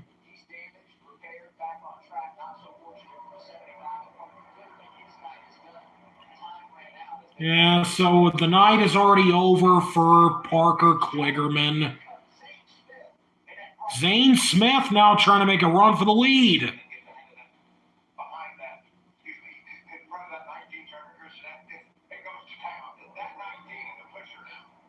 Yeah, Eckes definitely is going to be going for it. And if I remember, Eckes, I believe, finished 2nd in this race last year while driving the 98 truck.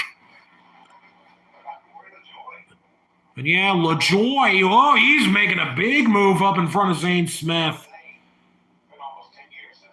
And moves back down in front of Ankrum. Man, making a lot of moves, trying to weave in and around the traffic to try and hold on to his spot. But Zane Smith now making another run for the front. 49 to go. And now 48 to go.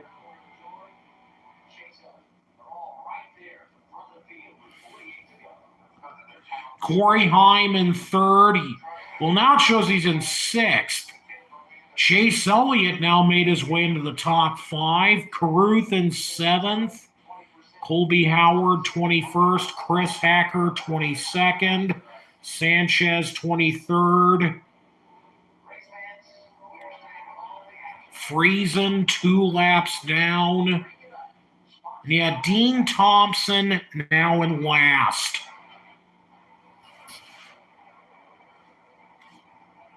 Enfinger 12th.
Grab your phone now and get ready to scan the QR code for the Craftsman deal of the race.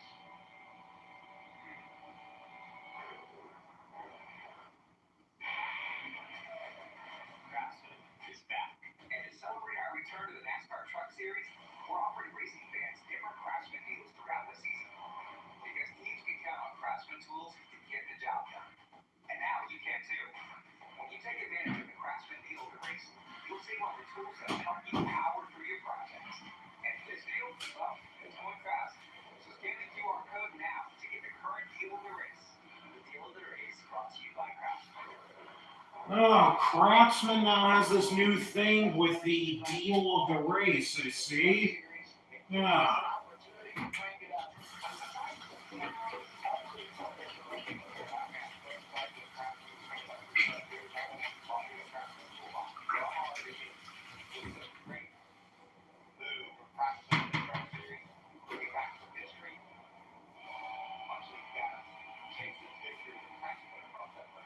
I'm so excited we were able to get through the breakout. Stay green while we did it. What about that push? Gave the Zane Smith. Chase Elliott still giving a push to Zane Smith to try and get him back to the front.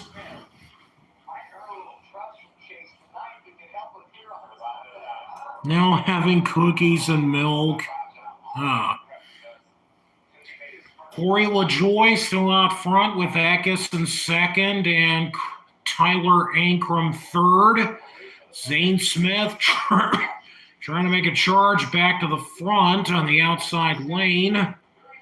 Raja Caruth now in 8th, and Eckes moves up in front of Zane Smith. And LaJoy, whoa, Raja Caruth trying to make it 3 wide, trying to form a third lane in the middle. Whoa, oh no! Caruth is going around, and DiBenedetto's going with him. And oh, Caruth and Daniel Dye tag together. Oh. Man, really, Raja Caruth was really taking a risk going into that middle lane there, just trying to rush his way into that middle lane, and it cost him. Yeah, nuts. And DiBenedetto is involved. His truck's been torn up. And Raja Caruth side has been caved in on his truck. Oh, no. Like, I really think that one's on Caruth for basically trying to rush into that middle lane there, trying to jump at the opportunity. And around he went. Tried to keep it going, but eventually it just took him out. So let's see. Let's get a replay here. 42 to go at Daytona. Yeah, Raja Caruth representing the Wendell Scott Foundation. And yeah, he was doing great tonight. There he is. He's just rushing right into that middle lane, trying to make it 3 wide. And he gets a little bit loose, gets into the corner of Zane Smith. He thought he could recover from that, and he just got around and went into Benedetto, tried to get it straightened out, and then got into Daniel Dye. Yeah, man, that is really unfortunate for Caruth. He really had a good run going.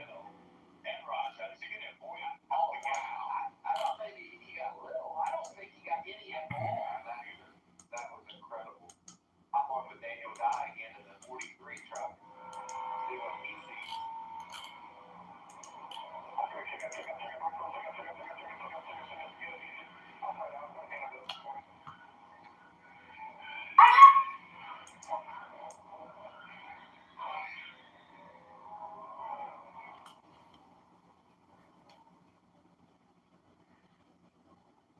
Watch the 98 of time of Chesky here. And what about Matt Craftsman and Chase Elliott slipping up high and making a pass? Pastrana was wall. And Jenny keeps doing an awesome job. I got a little on the front end, but not bad. Watch Pastrana, the 41 there. High. You want it? It's yours, my friend.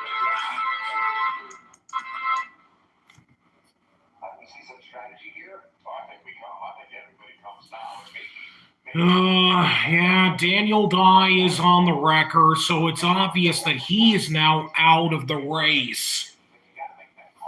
Oh, well.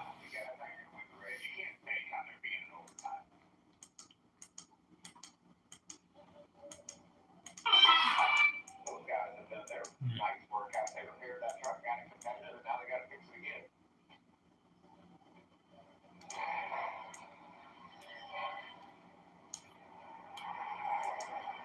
Caruth going behind the wall, Jamie. Yes, I can see a park behind the fence right now. He was in pit lane and debriefing with his team, and he said, "I'm sorry, guys. I saw Zane Smith in that number 38. Looked like he was going to come down on me. He panicked a little bit," he said, admittedly, and he tried to keep his nose in there. He felt like he needed to, but he took all responsibility for that one. Yeah, that kind of started over there on the back straightaway when he made the decision to shoot up the middle. Got in a bad position. We saw the same thing earlier with Clay Greenfield. He got in the middle of the trial and around he went. That sort of started his problems. Here they come down pit road, Gene.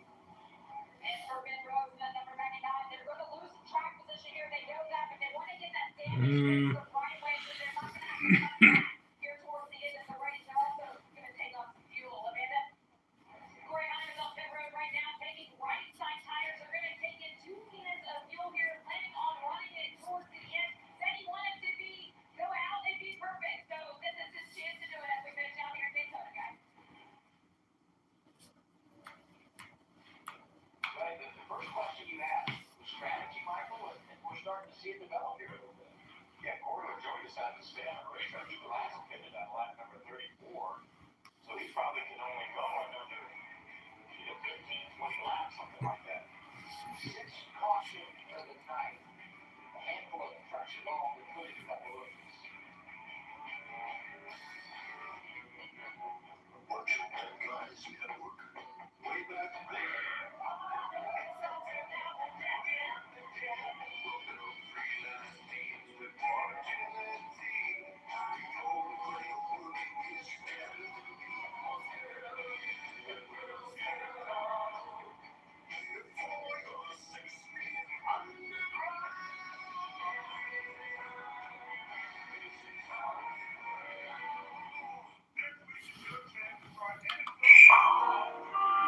Emotional damage.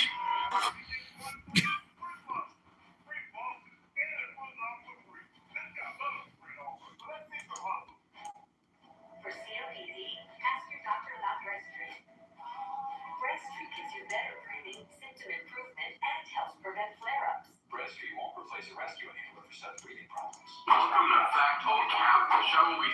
He comes to see if they're real.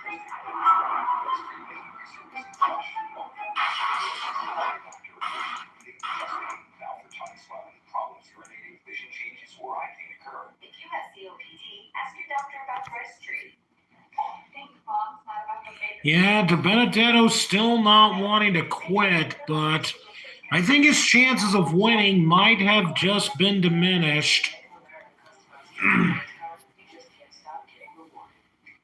The new Dexcom G7 sends your glucose numbers to your phone and watch, so you can always see where you're heading without skipping. Dexcom G7, so easy to use, you can manage your diabetes with confidence. With H&R Block, tax season feels just as good as all those other seasons. Hey, what's this? Then you pay to tax. So don't use that. From last year's return, switch to H&R Block. Does your vitamin C last 24 hours? Only Nature's Bounty does. With the new 24-Hour Plus, you get longer-lasting vitamin C, plus herbal and other immune superstars. Get more with Nature's Bounty. $25 a year, eBay Motors has the right parts at the right prices. Don't say you need headlights and the bumper. At least you can skip the car wash. For parts that fit your vehicle, look for the green check. That's right. When I started my new kombucha business, I thought there would be a lot more kombucha and a lot less business. As a new small business owner, I've learned that trying to be the cool boss is a lot harder than actually the stressed boss. I know everything about my new furniture business. Well, everything except the whole business part. Not anymore. With QuickBooks, you can confidently manage your business. New business, no problem. Yeah. Success starts with Intuit QuickBooks. 39 laps to go at Daytona for the Craftsman Truck Series. Quarter of Joy is leading. Let's find out why they stayed out and did not get a read. And it was just simply a little mystery. Meme Lord 69. Yellow. Yeah, they're currently under caution. I will tell you though, there's a twist. Sometimes it's better to be lucky than good. Rain is on the way. Wait a minute. Be in position to win it. Also, I saw the thing. No, I have not been to a Daytona race before. Did I see? Was it a comment that you made on that video where I wanted people to give their suggestions for NSMS 20? Talk about aggressive now. We've seen aggressive If so, then I believe I have. coming, and maybe majority of the field has been in for the last time. Hey, let's talk about some of the other players up there. We're going to get this restarted.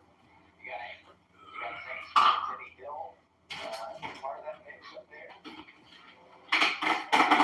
Fun little restart. Okay, Elliott, working. And actually, I think Teddy Hill is showing up there on the score monitor. He actually came down pit road, so scratch him on the road. It's time to score and not get updated. Front row is going to be Corey Brooks, Kyle Rankin. Row 2, Zane Smith and Matt Crafton. Matt Crafton been there all night. I mean, it's so good over the years. So we got 15 wins for championships, but he's never. Rain is lurking again. Oh, for crying out loud. Are his best finishes here. They're actually a lot because it's a debris on the racetrack. Why is Morgan and Morgan sponsoring every sport or motorsport? Yeah, I do find that kind of strange that they're Chris Hacker's sponsor.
going on with Matt Craftsman, Jamie? One of the things they're talking about on the radio right now is the fuel. Right now, Matt Craftsman we're under caution and fuel save mode, but they told him once we go green, don't say anything. They're looking at the radar just like we are. They know that the rain is out there. They're looking to maintain track position, make the most of this they can. Matt's worried about that number 16, Tyler Abram, that's right in front of him on the racetrack. He said, yeah, tell him to come back to me or I can't help him at all. He's getting too far ahead. On the game to be played. In fact, I think for all these teams with looking at the radar, thinking this rain's coming, they're going to run every lap like it's the last lap. So I don't think we've ever seen aggressiveness like we're getting ready to see. How cool is it that Matt Craftsman is starting his 20th season with Menard? John Menard took it big support and now motorsports really earthquake. The last time there was a truck race without Matt Craftsman, October of 2000, at Texas Motor Speedway. This is his 522nd. One of the ideas is an impossible unless you want to make a. Menard topped on the board just a couple years after that and never has gone anywhere else supporting that. Matt Craftsman, I was told today by Chris Showalter, who was the truck team on Nick Sanchez truck, that this is the 667th race in the history of the Truck Series because he's been in every one. That's a part of the rest of it. One of the nicest guys related. Absolutely. What about that? There's 6 trucks on the outside. Everybody else is single file behind him. Okay, here we go. Going green with 6:36 to go. LaJoy gets a big jump out front. Zane Smith trying to file into second. Tanner Gray is also up in the picture, too. Crafton trying to push Ankrum. Chase Elliott. Hey, Colby Howard is back up in the picture.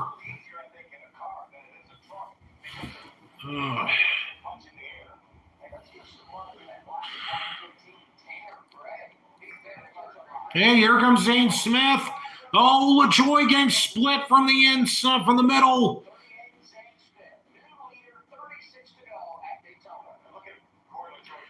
Oh, LaJoy is falling way back. He's going to have to fall in line with somebody.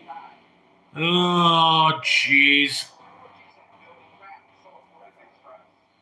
Tanner Gray now up to second. Colby Howard third.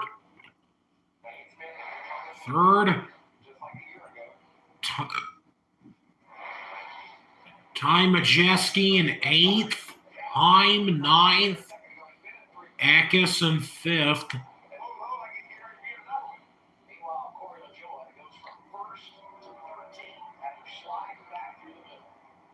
LaJoy now in 12th, actually. Pastrana 14th. Sammy Smith 15th. Timmy Hill 17th. Raja Caruth is now out in 29th. Oh, jeez. Whoa! Was that Chris Hacker who just got passed by on the slow truck on the apron of the track? I think that probably was Hacker.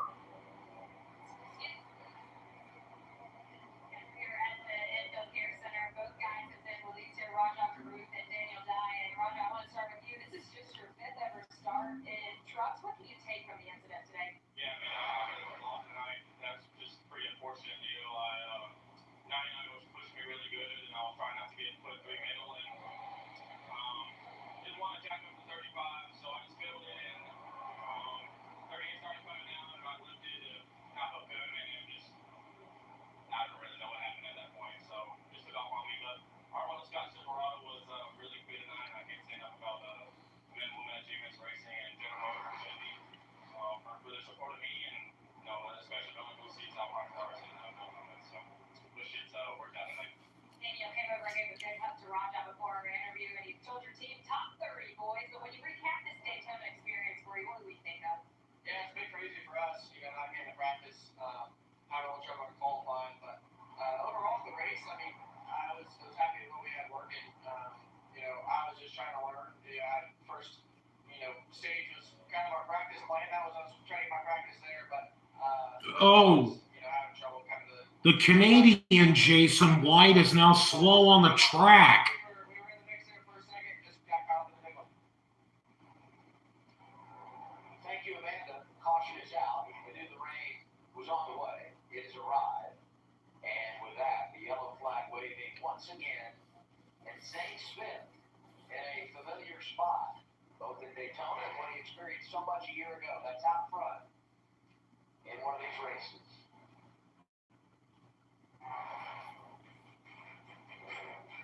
Here's the Ross and Peru, Daniel died. Here's what put them out of the race. The caution though for rain once again at Daytona. Oh boy. So apparently they didn't call it initially for the slow truck. But yeah, rain is back again, for crying out loud. For crying out loud. So embrace wrong turns. Because you never know. Your next wrong turn will take you.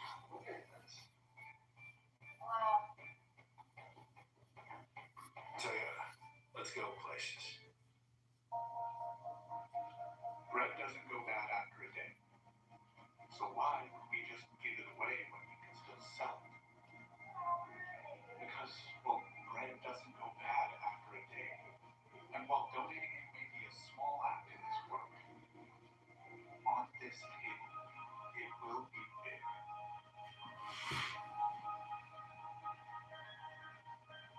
Banana. If you think you have Dupuytren's contraction, there's a simple test you can take. From anywhere, try to lay your hand flat against the surface. If you can't, you may have Dupuytren's contraction. Talk to a hand specialist about your options, including non-surgical treatment. Why did we choose Safeway? For us, driving around is the only way we can get our baby to sleep. So when our windshield cracked, we needed it fixed right. We went to Safeway.com. There's no one else we trust. Their experts replaced our windshield and recalibrated our car's advanced safety system. They focus on our safety, so we can focus on this little guy. Safeway repairs, Safeway replace. We all have a purpose in life, a why. Maybe it's perfecting that special place that you want to keep in a family, or passing down the family business, or giving back to the places that inspire you. No matter your purpose, at PNC Private Bank, we will work with you every step of the way to help you achieve it. So let us focus on the how. Just tell us, what's your why? You know, those mornings when it takes just a little bit extra to get you out of bed. It might be. If the rain doesn't go again and the race ends, oh yeah. This is like the complete opposite of what happened last year. Initially, there was a threat of rain heading to Daytona last year, and we get through the weekend without a drop. Yeah. It seems. First gen crew members, obviously they want to get this race in, as do we. King of the Field, Trevor Bayne, has the dime. So we've had 2 stages complete. Our stage winners, were you surprised by who we saw collecting the stage victories, guys? A little bit of anchor on what? Yeah. 3 years since he got a state win. It's only his second one ever. Second win, but Christian Eckes, he's had a lot of speed, qualifying, practice, the whole race. I mean, I've watched that Napa truck a lot. He was pushing the 99 truck up the middle. I mean, he's been able to pretty much do whatever he wants to do with that thing so far. It's not taking anything away from Tyler Ankle, but the reason he was up there was a really smart pit call by Doug Randolph, his crew chief. And I totally agree with those guys when they pitted in that first stage to skip the pit in the second stage, put them all up front. That's why you got that state win. So it's been very eventful already from start to where we are at this point. There's been a number of drivers. We're considering the biggest movers, of course, of the race. When you take a look at this group of drivers, who kind of stands out to you from this list? It's been so fun watching Corey. Tanner Gray currently in second. Chase Purdy, but yeah. Colby Howard, 16 spots gained. Corey LaJoy with 18. This list here, I mean, we talked about Abram a little bit, and he did, and he's going to be all right. But Colby Howard's on that 9 truck. He's in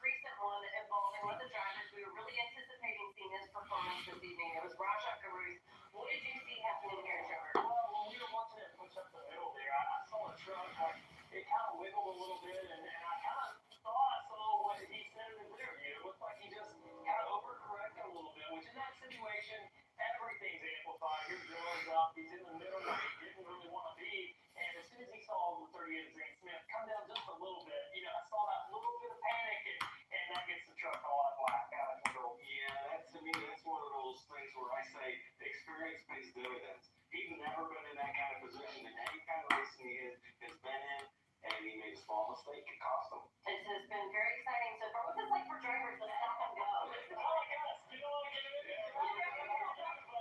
It's hard to stop and go. Normally it breeds a lot of chaos when you're in and out of a truck like this. All right, well, we're hoping the pop-up showers move their way on out so we can get this one completed. The season opener, of course, at Daytona. Let's head back to the booth, the guys in Daytona, and say hey to Adam.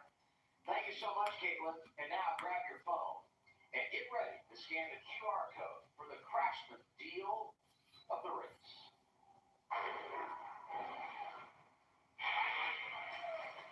Craftsman is back. And to celebrate our return to the NASCAR Truck Series, we're offering racing fans different Craftsman deals throughout the season. Because teams can count on Craftsman tools to get the job done. And now you can too. When you take advantage of the Craftsman deal of the race, you'll save on the tools that will help you power through your projects. And this deal, well, it's going fast. So scan the QR code now to get the current deal of the race. The deal of the race brought to you by Craftsman.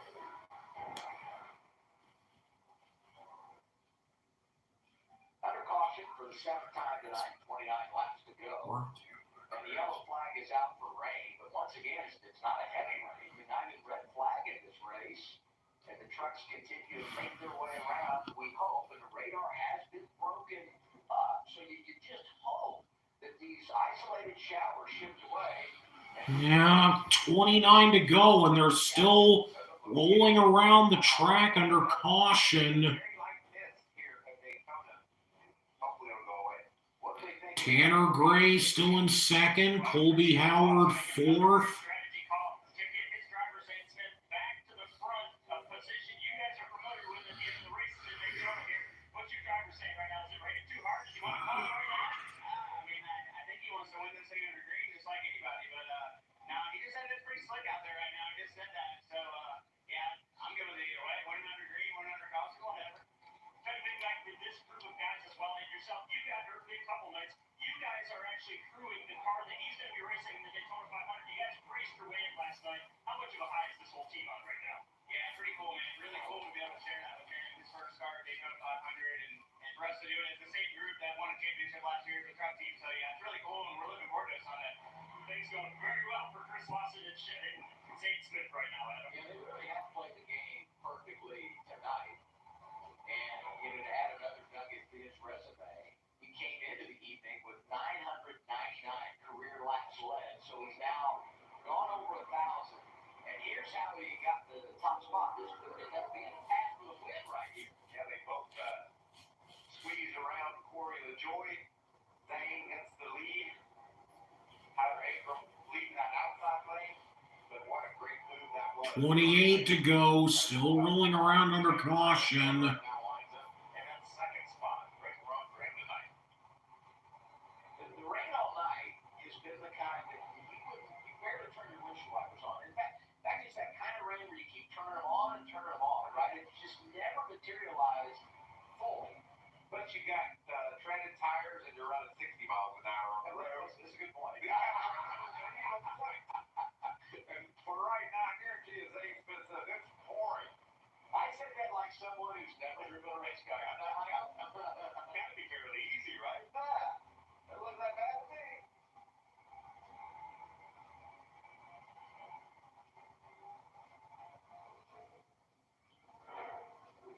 And it has been a good night for Zane Smith.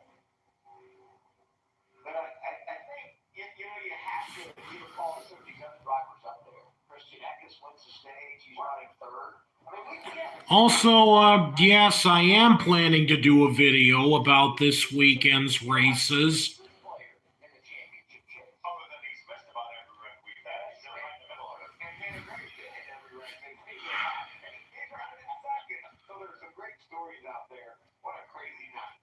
What do you see, Jamie? Well, Grant Enfinger, as you mentioned, he was pretty unhappy after qualifying. He was disappointed in the speed that they had. He thought that they had a faster truck than that, but it's kind of unfolded. This race has come to them a little bit. Like you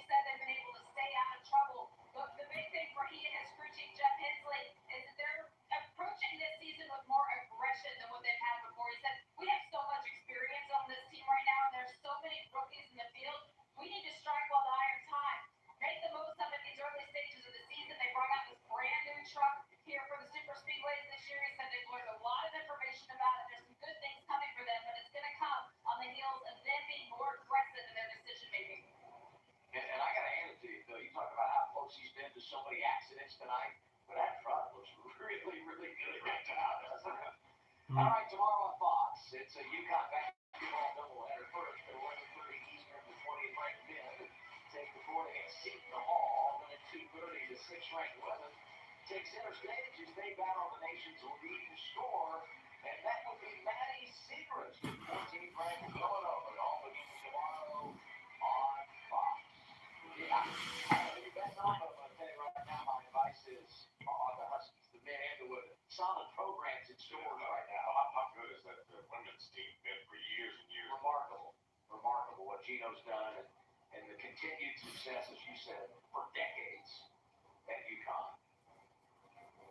Continue to make laps here at Daytona as the rain, or I guess a heavy mist, I would call it, continues to fall. I think we're probably going to see the trucks come to pit road. I'm looking at that truck, it's getting track fill. Looks like it's getting a little discolored. Yeah. Dark. First time tonight. That's the first time I noticed it. You would say we're kind of losing the track.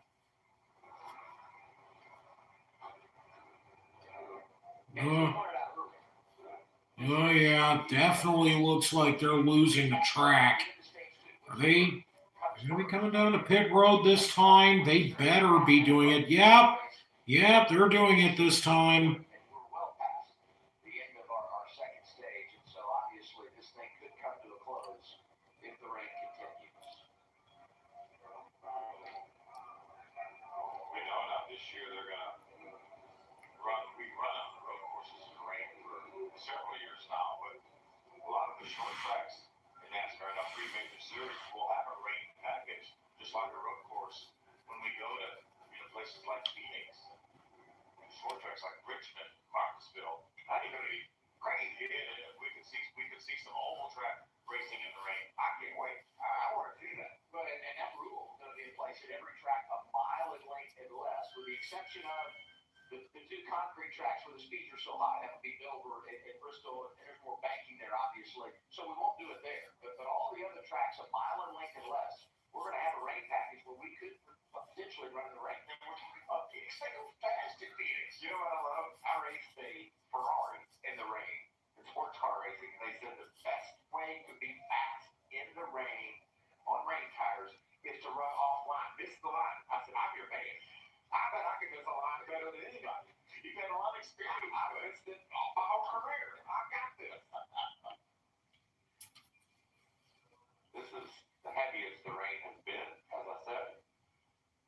Outside our broadcast position. Okay, now they're bringing the covers to the trucks. Well, and for the first time, you get the feeling that NASCAR has got a decision to make right now. Before, you never reach this point, but now you're under red. It's raining hard. You're losing the track. We're closing on 10 o'clock in the east. It takes a long time to dry this place. It's going to be difficult to get this one restarted. Oh, yeah, it really looks like it's coming down. That'll be the case with the rain tires in NASCAR. We need somebody to miss the line. Maybe I'll come back. I might be you're good at it. I might be come on here. Fox weather is in. We hit near record highs today in Daytona Beach. But this rain all part of a cold front. So it's going to be much cooler here tomorrow before warming up close to 80 degrees again on Sunday for the Daytona 500. And really what we're seeing right now is the only threat of precipitation this weekend. This was the window we were concerned about. Tomorrow looks really good, even though it's going to be a bit cooler, and everything right now looks great for Sunday. I won't say it's raining hard enough now, but obviously we see the drivers getting out of Yeah, drivers are getting out of their trucks.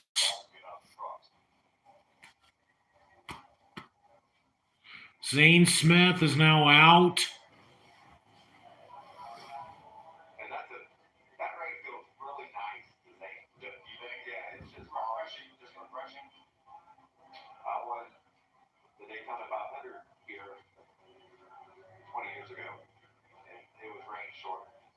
And Oh, yeah, that's right. The 2003 Daytona 500 was rain shortened. Well, I've always heard drivers don't necessarily want to win a race when it's rain short. But when you consider that Zane basically won this race twice last year. And then this is a nice payback, isn't it? That's cool. Good point. Regan? Well, I think Zane Smith out of the truck right now. Zane, what do you think? A lot of rain right here, right? Imagine you want to get back racing, but it's not bad if it keeps raining either. Yeah, I think they get time to get to the lead. That was fun racing there right before this rain came, but man, this is the hardest rain I've ever seen in my life. I'm trying to do weather predictions earlier tonight. I'm not going to do it anymore. You told me earlier today how good this truck was. You guys had a plan and strategy that if you couldn't get stage points early, you were going to hang out and play that strategy. You and Chris Lawson played this race perfect. Yeah, I mean, I decided to tag along with a few that I trusted there in Chase and Corey. It was scary up there at times. 3 wide, going for stage 1 points. I knew it wasn't going to work out. So, fortunately, I got our Love's Speed Go Forward F-150. Still trying not to say Mustang. Up front at the right time. Say good. All right, good luck if we get going. Amanda? Points that he's been able to pick up so far in the stages. And Nick, when you reflect on the races you've had so far, what's been the biggest learning lesson for you? Just seeing the way these things move around in the draft and the way they suck up and, how they react to people around you, behind you, beside you. So that's been a learning curve, but, I mean, the truck's driving really good, and at the end we were just kind of riding, waiting for something to happen up front, and then we were going to go. Well, you took this truck skill to the green flag. Walk us through that first lap and just what was going through the emotional side of your body.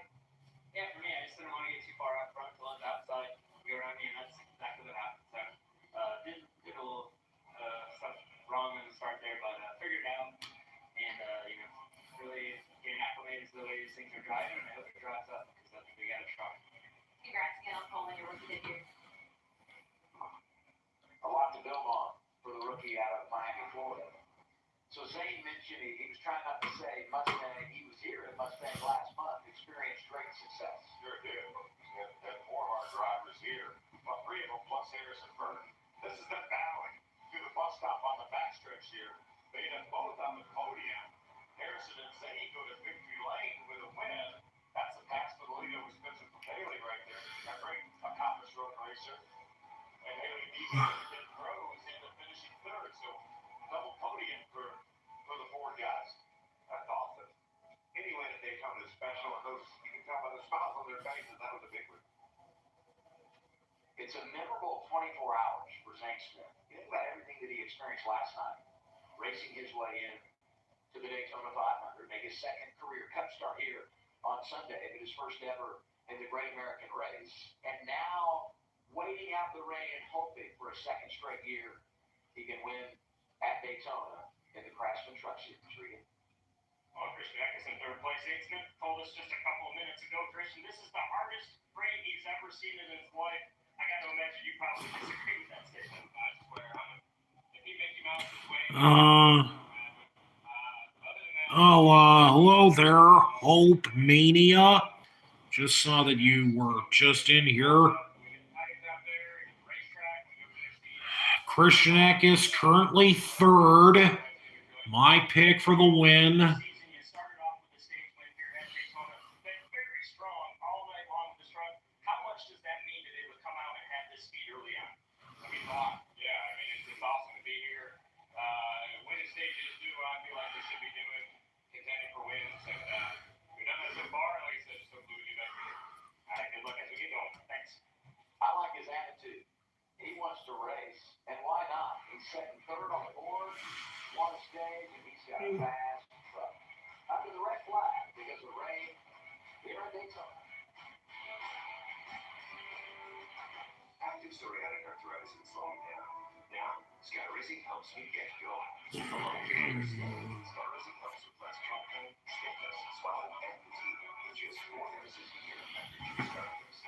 Serious allergic reactions and an increased risk of infections or a lower ability to fight them may occur. Tell your doctor if you have an infection or symptoms, had a vaccine, or plan to.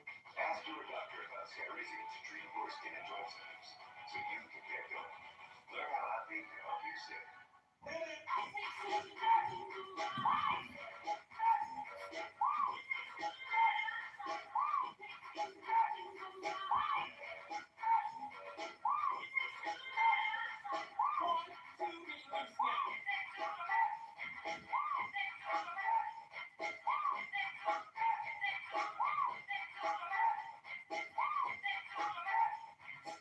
points and get 8,000 bonus points.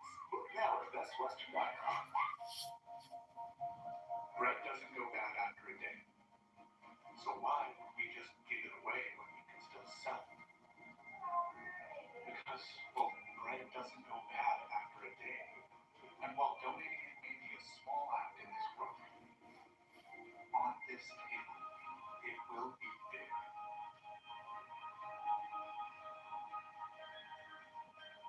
Panera. People remember ads with a catchy song. So to help you remember that Liberty Mutual customizes your home insurance, here's a little number you'll never forget. Only pay for what you need. Yeah, Zane Smith probably is going to end up winning this race back to back by the looks of it. Mayor Aspirin, official sponsor of Fans Hearts. This copyrighted telecast may not be reproduced, retransmitted, or used in any form without the authorized written consent of NASCAR Broadcasting. NASCAR would like to thank all of our fans for your support, and we hope you enjoy today's broadcast.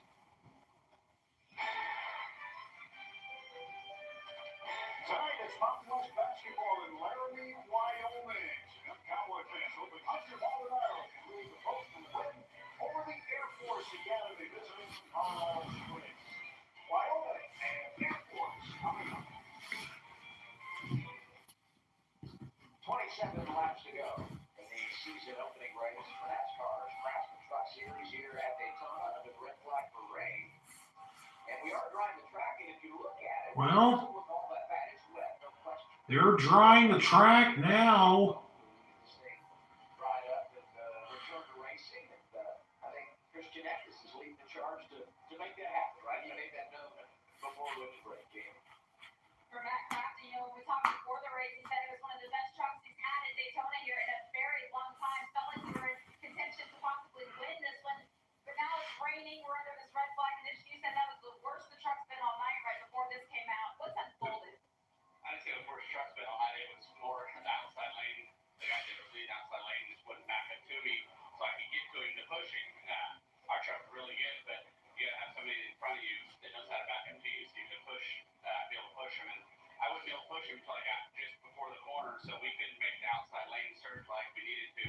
And that's the aggravating part, because by far the worst we've been in track position all night. So these guys worked really hard, and this thing's really, really good. It drives very good. I want to go, and I know if I can leave, and I got somebody behind me that can push me and that'll stay with me throughout the whole time we got the lead with Ty, and then he trucks me out, and then finished second in that first stage. But all, like I said, I gotta thank these guys. They worked really hard on this thing. So much encouragement behind you right now. You started your 20th year with Menards on board with you. To be able to come in with all of the experience that you have, all of these rookies, but still have that backing, what is that like as a driver? It's unbelievable to think that a sponsor like Menards and John Menard and everybody at Menards, all the people that work at Menards, all the people, the vendors at Menards that stand behind the race program, Duke and Ron Thorson, they give us this opportunity. It's incredible to think that I've been doing it as long as I have, and just have the backing that I have. I can't thank them enough. Let's see if we can get back to racing. Thank you, Matt. Matt Craftsman, 46 years old. 522nd start, most all time. First race, October of 2000 at Fontana, and finished 9th. 15 wins, 312 top 10s. Most all time. His last win was at Kansas in 2020. Top 10 finishes at 521 starts. Pretty cool. You know, Max started off a little bit slow. It was a long time. You know, maybe close to 100 races or so before he got a top 5 finish. Man, he's been good ever since. Once he got a good run. And obviously the team, Thorsport, got better as well.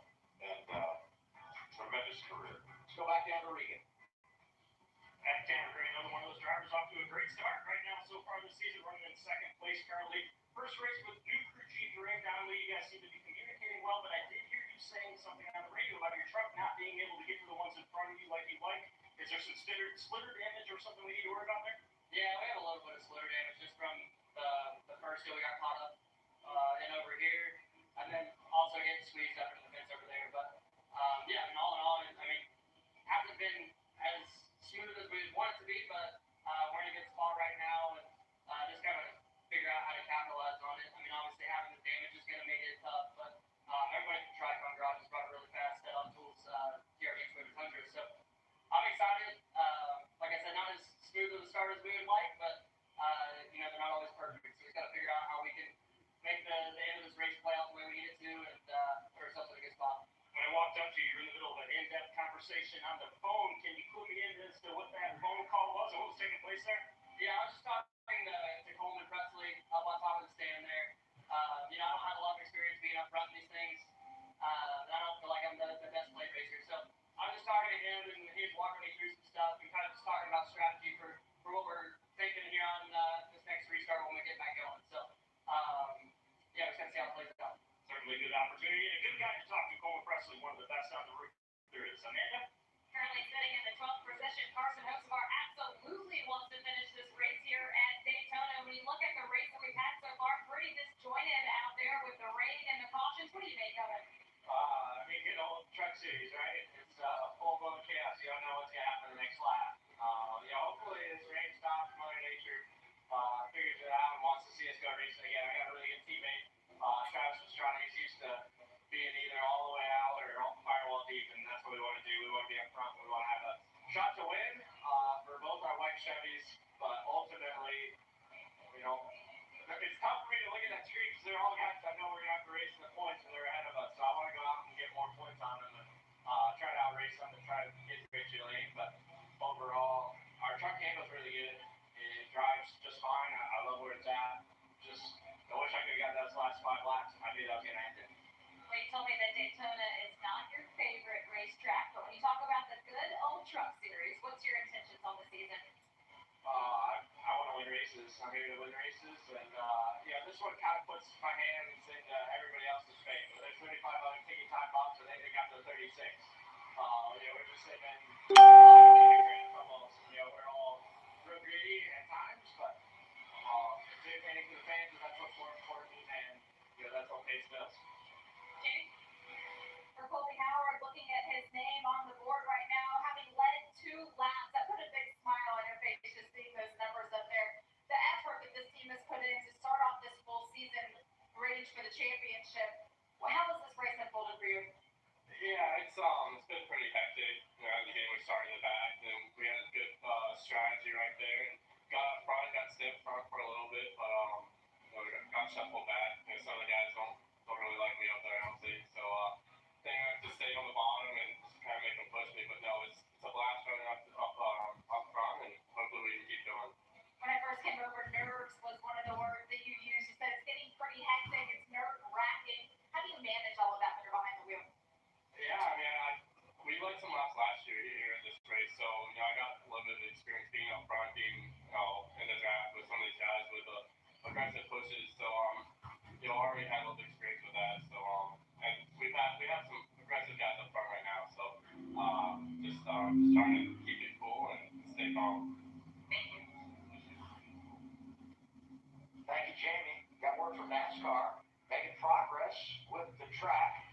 Under the red flag for rain, 27 to go. Zane Smith in charge at Daytona. Hey, Buck, I know you don't like voicemails, but I hope you're doing great. I wish I was with you. You are so brave. Just keep getting out there.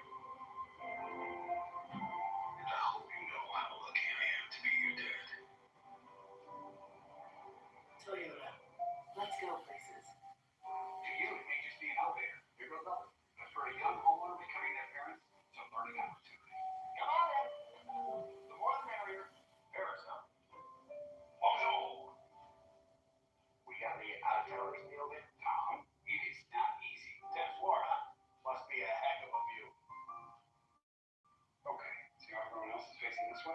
Progressive can't say you really come to your parents, but we can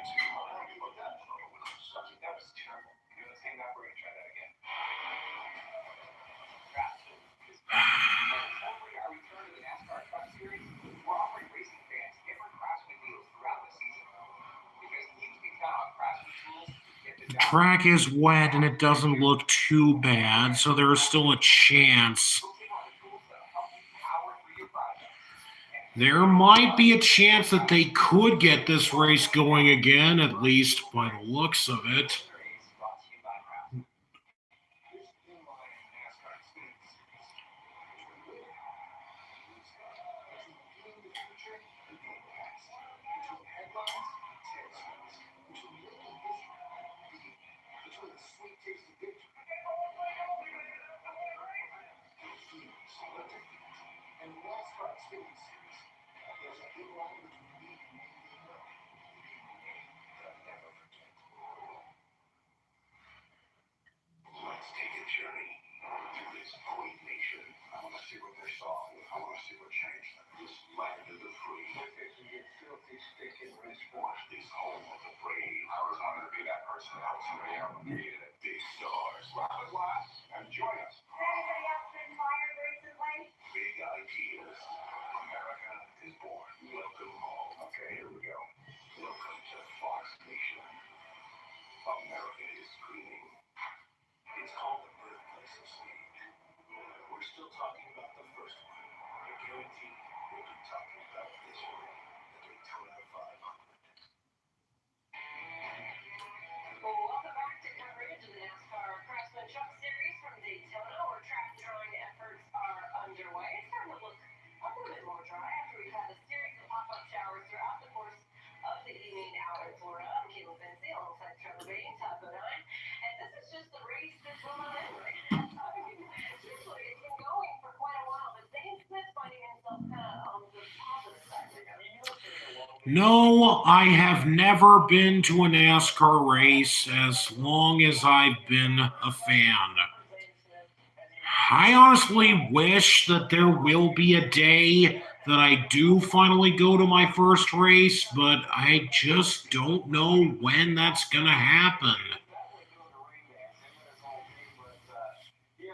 It's not surprising to see Zane up front, right? We expect it out of him. He's a great racer, an excellent plate racer. But I gotta be honest, I hope they go back to him because I don't want him to win back to back. I know, it's bad. That's so bad. I should have said that. Hey, it's all right. So here's the current running order, how they stand as of right now out in Daytona for the Truck Series. You see Zane Smith, obviously, P1, Terry Gray, and the runner-up spot. Christian, I guess we had a pretty good race. Colby Howard, fourth. Right now, where we're at. Look, you gotta go one more stop there. Colby Howard, what a great run for him, you know. He did some good strategy got up there, but he stayed up there after that second stage race. So he's doing a great job. And we've seen him before run really well these plate races. Well, there's two things to me. One is how in the world does all three of us not pick Zane Smith? That's true. It's not the right running. The second thing is Chase Elliott's quietly sitting in 10th place. I feel like he's been very smart all night. We saw him into that first stage just drop out of the pack when it got wild. Kind of the same thing at the end of stage 2. And being in 10th place with quite a few laps to go, I mean, his truck's in one piece. He's very smart, and he's not trying to prove anything early on here. We were watching this race earlier, and Todd and I were just talking about how you get caught up in the moment. We're predicting the halftime right before they're running. It's amazing. Wow, you see trucks moving, and to me, you just get caught in the moment. Chase has that experience to know this is a long race. I'm gonna hang out, but with Zane, it changes that. We mentioned accidents and so forth. Let's take a look at a race recap to see how we got to this point in the evening. First up, of course, Christian Eckes, as I mentioned, he was a stage winner. Good for him. Solid showing already for him. And then it didn't take long for an incident. Multi-truck wreck involving Haley Deegan and others.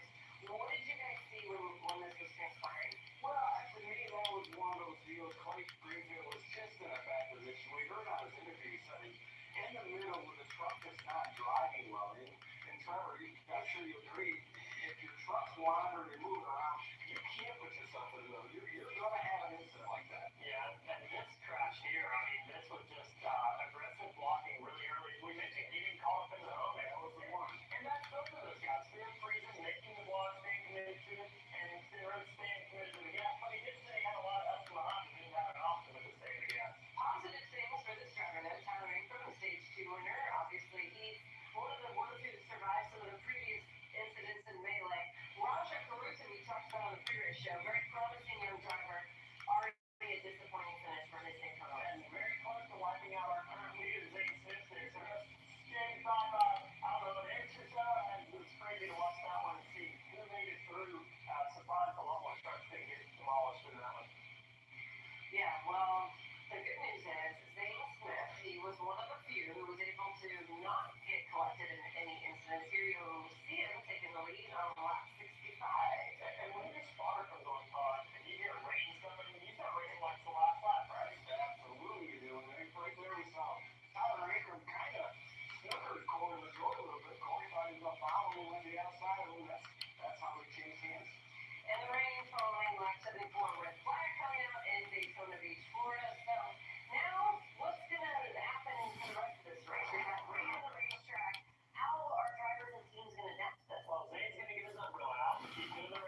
Yes.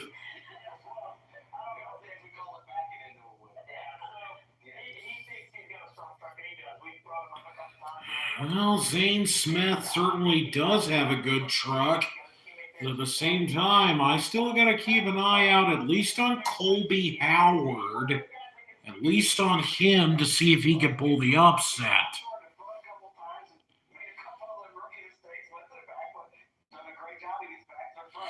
No, it's not so much because of ticket prices. It's more or less the fact that right now I'm kind of in a position where I can't really go to any of those events. I don't really have any reliable forms of transportation.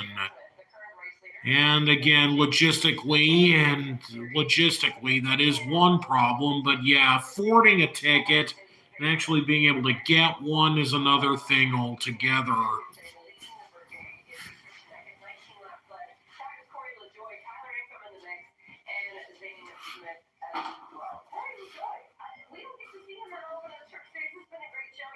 Absolutely, Travis talked about it earlier show. Corey's a good play racer. We watched him last night in that qualifying race that had a shot to win the race before. And how they can have good runs. So it wasn't surprising to see him run a fun with a big truck like that. Well, let's hear what some of his thoughts are at this point in the evening and send it out to the racetrack in Daytona, where Regan Smith is standing by with Corey LaJoy. Corey LaJoy had a very, very strong night tonight, and then it came time for what was ultimately possibly going to be the final pit stops of the night. You guys opted to stay out. Got told there was a little miscommunication there. A little bit of miscommunication. As in no communication. Unfortunately, I think that the green light on top of the pace run, I didn't point it out. Smart didn't point it out. Both didn't know that was wrong. And we missed it. But we're still in a decent spot, leading the lane. And I didn't cover the bottom with as much intent. I should have. I just didn't trust the spot. The top rear and the trucks are a little bit different than they are in the cup holders. And I thought he was in there. I didn't want to hook myself. So we got to start back from the scratch again. So we've got to come back to the front twice now. So why don't we make it through more time for you to say you mentioned don't come back to the front. The truck's obviously very good. Are you going to be the show here just a little bit more, son? Yeah, why not? I mean, I'm away. I'm captivated by Snowden here, so might as well, if we get this thing back kicked off, we're going to go to the front. I might need to borrow some of that caffeine here shortly. Good luck, boy. Thanks. Yes, please put a double case of caffeine here as well. So let's Marty's get some energy drink in the system to make it the rest of the way. What do you think we'll see out of Corey? Well, most of the time before a play race, he's the opposite. Like, everything to calm me down. But, it's late into the night. He might take that caffeine the right way.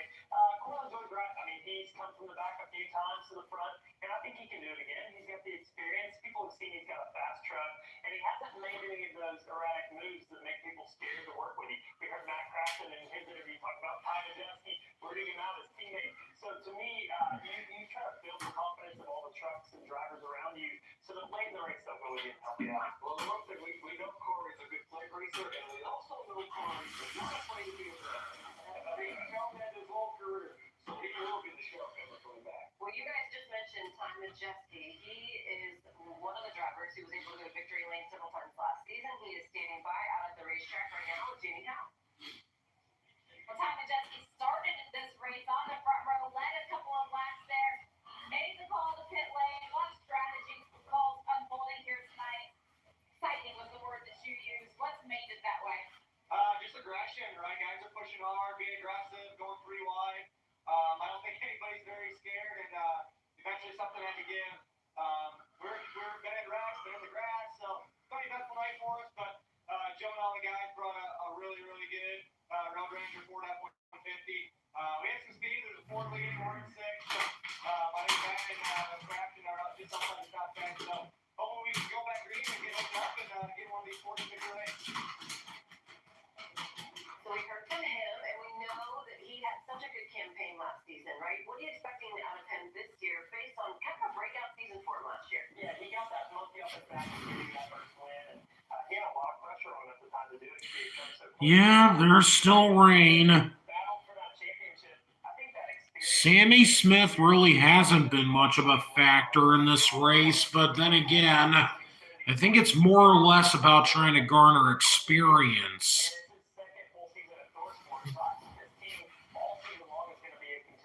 Not just for wins, but I really do think Ty Majeski is poised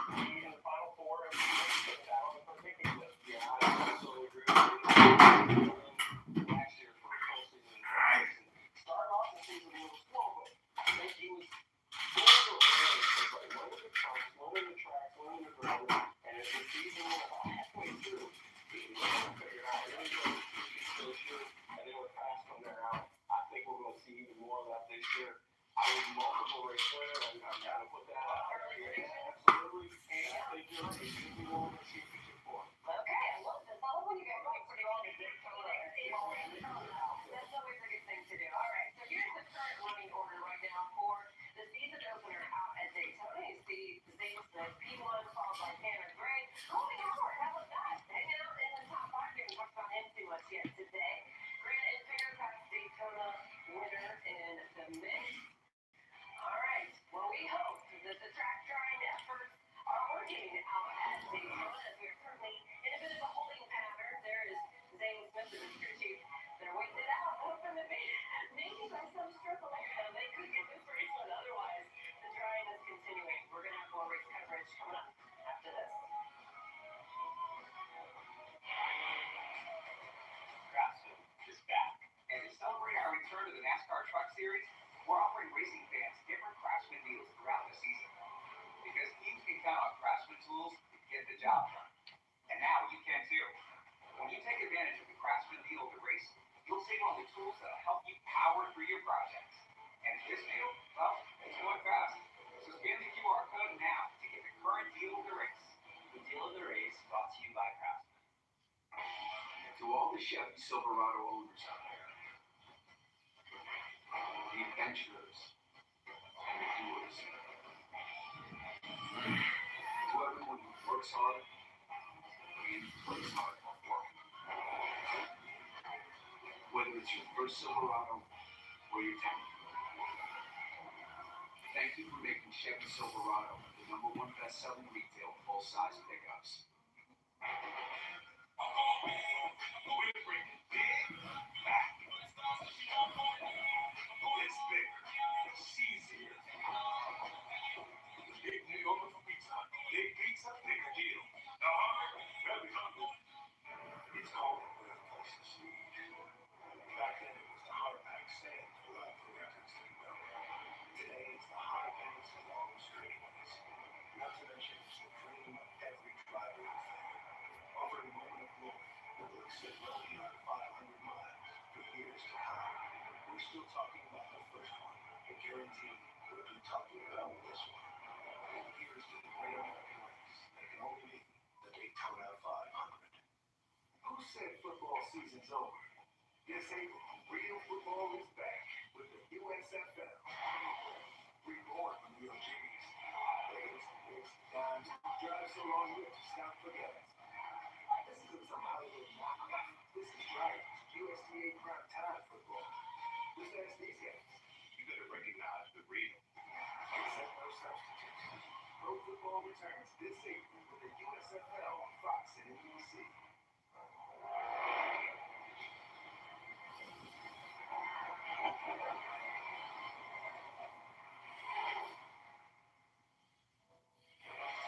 Fox NASCAR back live at Daytona International Speedway.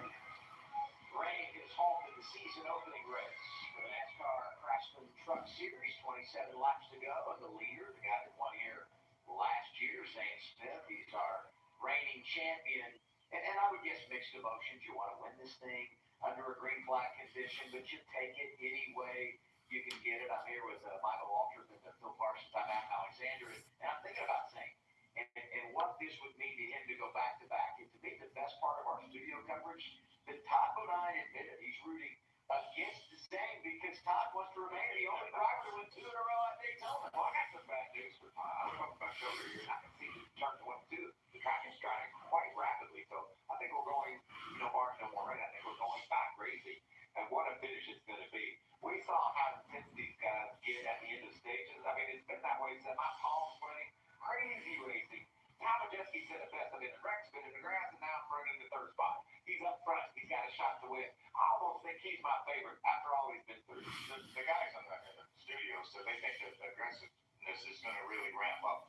I think it ramped up when they threw the green flag to start, but obviously we had a bit of a rough time getting going because of the rain, but these guys have been aggressive. They've been pushing, making it 3 wide. I don't think they can get any more aggressive. But we have some great stories, especially up in the top 10. Colby Howard, in the top 5. Christian Eckes has been strong all night. And Zane has really driven a smart race, and he finds himself in the lead, as you mentioned. Tyler Income's another guy who's constantly right there in the front. Matt Crafton, the veteran, has been a lot of fun to watch as well. Let's go back down to pit road. By the way, our pit reporters doing doing an unbelievable job in the elements, getting all these interviews back to Jamie Howe.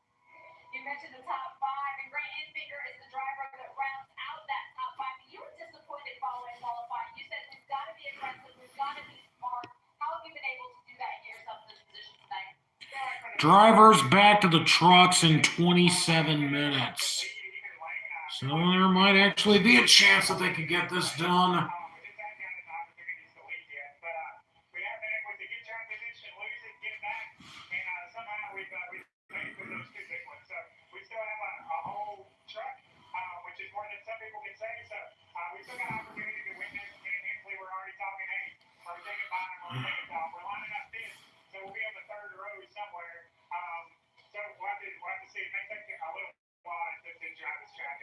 One of the big talking points coming in, it's not just this race, but this whole season has been the youth versus the wisdom that's out there on the racetrack. As the race has unfolded, what role has the new crop of rookies played in what's happened? I think it's been like that in the truck series for a while, but I think everybody's been ultra aggressive the whole time. The rookies, the veterans, everybody. I mean, it's had to have been an entertaining race for the fans. I hope they've enjoyed it. The handling is starting to go away here at Daytona, which as a driver, I love that. I hope the fans love that. There's guys slipping and sliding on the turn four, especially.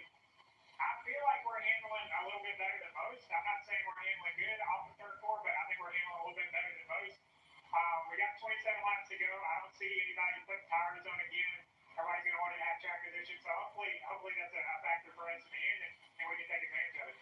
Sounds a little cautiously optimistic. We'll see what happens. Amanda? Thank you, Jamie and Stuart. Phil Parsons was saying in the booth that we've seen a lot of special stories here tonight, and if there was a never quit driver of the night, I think I'd want to give you that award. I've seen you on this pit lane. There's been chainsaws on your car. There's been fenders pulled off. I know the team has just been working so hard. It is a special weekend for you guys here at Daytona. Why is that? Well, just great to have the whole spectrum of colors on the truck for AIM Autism, our foundation, and to raise awareness for autism, and also promote our golf tournament April 17th in Mooresville. So HFRRaceforautism.com. You can go there and sign up your foursome if you want to come golf or donate or anything you can do. So it's a bummer. I just threw a late block there. Was a little too slow on the wheel, and then got myself turned around and in a bad spot. So proud of my guys, the whole Halmar International team here. They've been working really, really hard to keep us out there and try to salvage as many points as we can. And that's been it. So we'll try to keep working on it. Hopefully there's a little more chaos in front of us. We can pick up a couple more points here. You were telling me that you love the truck series because all of the traveling that the series does. We're going to see North Wilkesboro this year. We're also going to see the Milwaukee Mile. When you think of your tenure in this Craftsman truck series, what comes to mind? Oh man, just proud to be here for as long as we have been. We had some great races with Ferris Marshall Dollars on board for this year for 6 races. So really proud of that. Looking forward to Texas and having the big Red 52 truck and Milwaukee's obviously one of those races too. So looking forward to Wilkesboro, Milwaukee, some bucket list tracks, and looking forward to the schedule this year. And your next race? Pardon me? And your next race? Yeah, our next race is going to be right here in Volusia tomorrow night. We're modified, then back to Vegas, and then some more modified racing. So we've been in here 2 weeks racing the modifieds, made the late model stuff, and have as much fun as we can. And it looks like we're going to get back in this 52 Halmar AIM Autism TRD Pro and keep battling. Thank you, Stuart. Regan? Man, the goal for Travis Pastrana tonight was to complete all of the laps, get as much experience as you could. So far, you've completed that goal, and I got to tell you, listening on the radio, I don't know that there's anybody out here having more fun than you right now. Yeah, so far so good, man. That's cool. Just in the pits, like got Chase Elliott there all around. I'm like, man, this is freaking awesome. Living every moment. I'll tell you that East Motorsports Worldwide Express truck, it's a weapon. It's awesome, and we do a lot better on the top. We try to run the top, but anytime anyone gets a run on me, I got a yellow sticker in the back, and I get split 3 wide. Luckily, it's kind of wide in the middle, 3 wide. We actually experienced that case, but hopefully with the now we got Carson right in front of me. If I can just tuck up there. I didn't want to be up front as early as I was, but how the pit strategy worked, like, hey, I think it's going to put your feet on. You ready? The goal was to learn some stuff for Sunday in this race. So what have you been able to learn? What can you transfer to Sunday that's going to help you out with Daytona 500? Hopefully just gain a little bit of Well, I'm also planning to stick around till the end. I'll probably, with all the sponsors saying, hey, go around that guy if you can. We don't know about him. I'm going to have to work with those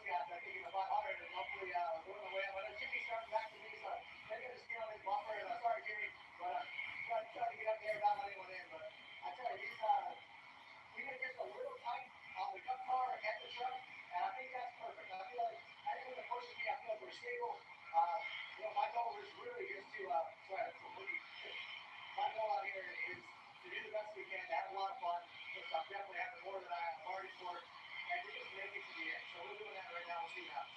Thanks, sir. And then Rose, one of his keys coming into the race, was that he felt like the team had prepared for any possible situation. Your truck right now is got the rain cover covering up all of the tape that's on the nose of it. What has happened to put you in a position where you can't lead tonight? Well, we might be able to lead. We don't know yet. We haven't got back to the lead. I was working really good with Christian Eckes, getting to the front for the second stage, and I had a heck of a run. He was pushing me really hard, and I didn't know exactly where to go. I could have stayed behind the 52 and hit him, and I was in a bad spot, or take the free track and potentially hit the stage win. So I went that way, and as I went to the outside, the 52 was coming up the block and just ran out of real estate. So all in all, a bad deal for everybody involved, but I really did feel like our Clark's pumpkin shop F-150 is back in tip-top shape. Like, the guys back at pit stop morning, I mean, they did a really good job getting the truck really, patched back together, lots of air bond, drywall screws, like they did it all, and push is good. I think if we get back going here, we get back to the front, and we could lead, but I'd rather stay behind somebody and make a move at the end.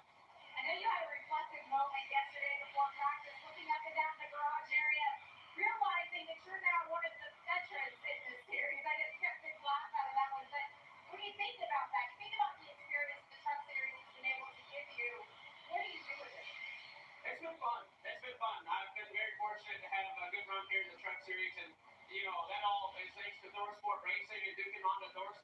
So I'm just enjoying it. It's weird to hear that I'm a veteran. I don't believe it. I'm still just 25, and I hope to be doing this for a lot longer. I love the Truck Series. It's so much fun, and there's a lot of new talent coming into it. And every year's a challenge trying to learn the new guys and still race with the old veterans that I've grown accustomed to. But all in all, it's just been a tremendous amount of fun for me, and I just hope we get back racing today because this is what I love to do. And rain's not fun. Nobody likes that. Ben Rhodes has plenty of energy late in the night, but could someone please get a cup of coffee to Travis Pastrana? Was he not out of control? Not the chef. He said he was made for this, right? I felt like Regan was trying to match him, and he just couldn't get there. This umbrella is going to the Zane Smith Hall of Fame if he wins this, right? He's trying so hard to end this thing. Ready for it? Here we go. It's mad chocolate sick kicks. It's skin trap daylight. I am a living legend. It's playing. Ugh. Get off my property. Ocho in a sports debate game. In a showdown for the GOATKO. It's legal. He was the greatest debater of all time. Judgment Day is coming. Always right. Never wrong. Undisputed. Now, what was your emergency? It's raining frogs. I'm sorry, did you say frogs? He ain't like this. I'm here to rescue you! You just wait around a minute. Something awful's bound to happen. You say me, for here's one. 911 Don't Stop. Only Tuesdays on Fox. And watch it anytime on Hulu. Who am I?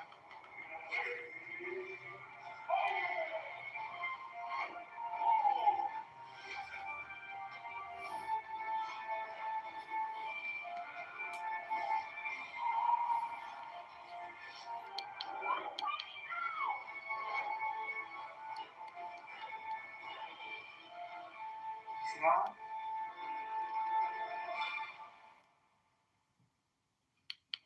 Who's got a motive? why am I that guy? Here's this TV's most captivating new crime show. Guilty as charged. This is a nightmare. And now you can watch it anytime. I just want some of you. On Netflix, that's not promise. But here's only Tuesdays on Fox and watch anytime on Hulu. 55 years old, I want to just be a voice. I can do something big. Now, on Monday to Thursday will be a full-time suit. They're all one of the biggest games.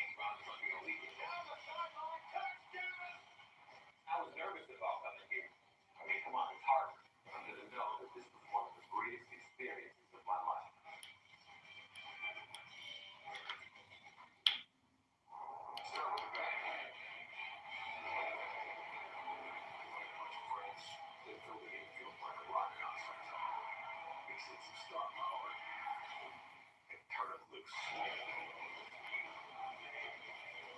A 500-mile all-out fight for NASCAR's biggest prize. That's the Great American Race. The Daytona 500, Sunday at 2:30 Eastern on Fox.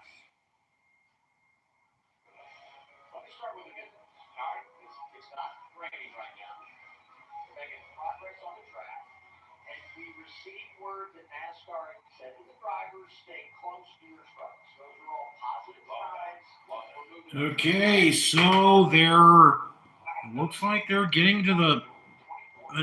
Oh, He's going to be a thrill to watch. So many great stories, so many guys that are still in a great position to win this race. Who's it going to be? And by the way, an update for Zane Smith. He's the only one walking down around on pit road holding the umbrella. I think he's going to have a little bit of drive when we go back racing. Let's hear from Derek Cross, Jamie. Well, Derek Cross is one of the drivers that cannot wait to get back behind the wheel of his truck in the number 20 this weekend. They're experiencing some of the low sides of motorsports. We need sponsorship. This is the only race you have lined up so far for the season. What are you going to make of it? Hopefully it's finishing here. We're kind of running around just trying to finish this thing. So I don't really think we're done rocking yet, but we're going to try to make the most out of this race. And it's really cool to have our skating truck on the side of the number 20 truck. So we're looking forward to finishing it. Always a likable character up and down pit lane here. When you think about this influx of drivers and the number of rides that are available, we watched 6 trucks go home tonight. How tough is that challenge as a driver? It's all about finding the right piece, the right team that you can build a relationship with and that has the right equipment. So looking forward to see what we can work out for the rest of the year. I feel like we got a little bit of a couple of things to work. It just takes a lot of sponsorship. So looking forward to it and see what we can find. We will see you again. Regan? Jimmy Chase Purdy starting his tenure at Kyle Busch Motorsports. Having a great run so far. He was second at the end of stage 2. Got some much-needed points there as the season begins. But now here, just a little while ago, he told me he had variety and it started raining. How bad do you want to get this race going right now? I would love to get back in the race car right now, Regan. But we've been riding, and I thought in my head, I was like, well, we've had 3 cautions or so rain for rain. Maybe we should go to the front, but, you know, my crew team's a lot more experienced than I am, so I'm going to trust them probably more so than myself in the process. So I hope we can get back in. We got a really fast, solid truck course from our Fort Silverado, and I mean, we can go wherever we want with it, so if we get back in they're still trying to get this thing going. I got some good news for you. Sounds like they're calling you guys back to your trucks right now. Thank you, Regan. How about a quick story on Chase Purdy? So he was a part of the NASCAR Next program with Zane Smith and Haley Deegan and that whole group. They brought him into our Charlotte studios for NASCAR Race Up to introduce them to the NASCAR community. We're going to have all on the show. So we're getting to know him. He's from Meridian, Mississippi. Yes, he was born in Meridian, Mississippi. Shannon Spade. She makes the connection. The man that delivered hers, last name was Purdy.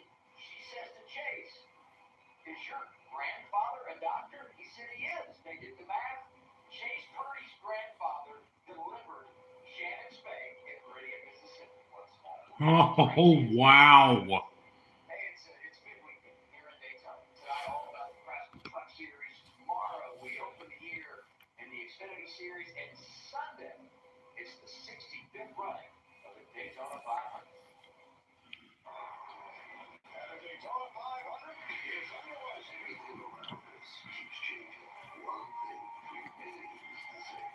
Showtime at Daytona. All the marbles on the table. The great American race. On February 19th, the next chapter of this historic tale will begin. 500 miles, one checkered flag. It's the 65th running of the Daytona 500. And it's only on Fox. Coverage right here on FS1 begins 11 a.m. Eastern Time on Sunday over to Fox at 1. And we can't wait for the great American race. Drivers. Oh, the covers have come off most of the trucks. Drivers are looking to get back into it, so here we go. Looks like we might have a chance to get this race finished.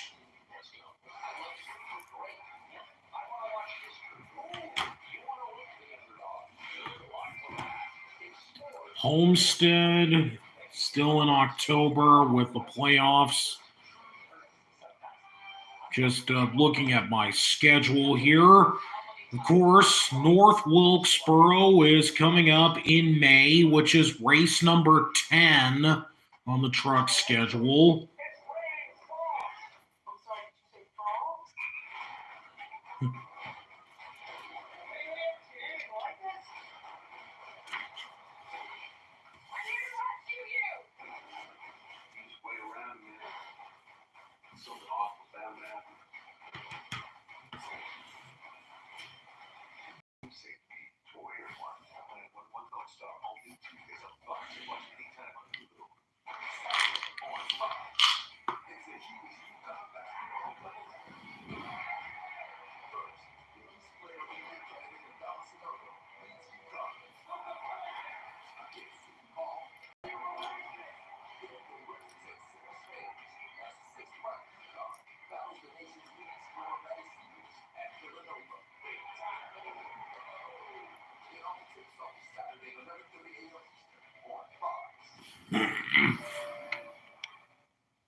Starting back at 10:50 Eastern Time.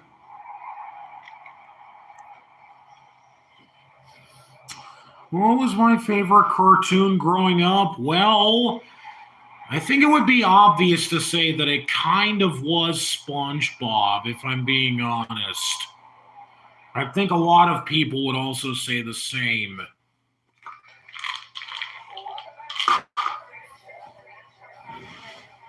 Series season opener from Daytona International Speedway, where things are light at the end of the tunnel because covers are off the trucks. It seems the rain has moved down for now, which is a great thing. Caitlin Missy once again alongside Trevor Bain. Talk about it. You're already laughing because you were cheering, right? Just a moment ago. Well, I was laughing because, right, they just called the drivers back to their trucks. And Zane's still standing there with his umbrella. Like, he's still over for that rain. Yeah, what about that Zane Smith? Like, his mind on this whole kind of wait-and-see period. Yeah, I mean, I think you're like optimistic that hey, this could happen, but then you're also realistic, like It's sort of the helmet's going on. I'll be honest though, with Zane Smith here, he didn't have to have rain to be able to win this race. I mean, he is a contender in this. It's not pit strategy to go in there. It's not some fluke that he's leading this race. They have a strong truck. They won last year, so he can still get the job done, whether it's dry or whether it rains or sitting out. Absolutely. Yeah, the helmets are coming back onto the drivers' heads, and it looks like they're getting back. And Zane Smith looked like he was getting back into his truck.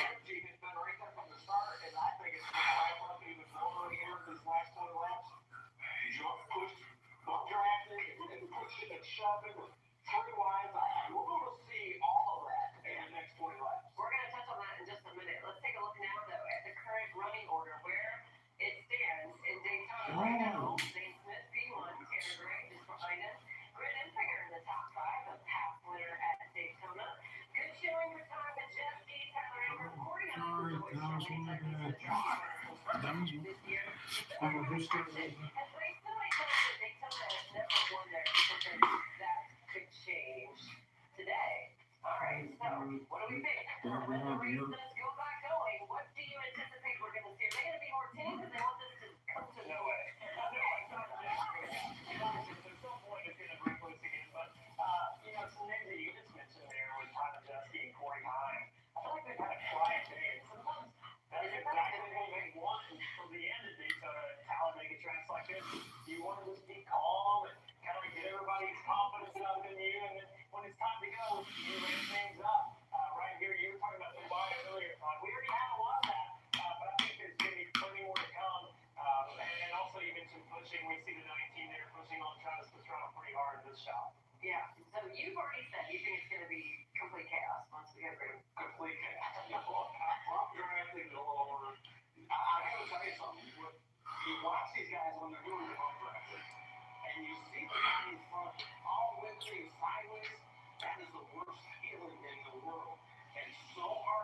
go straight.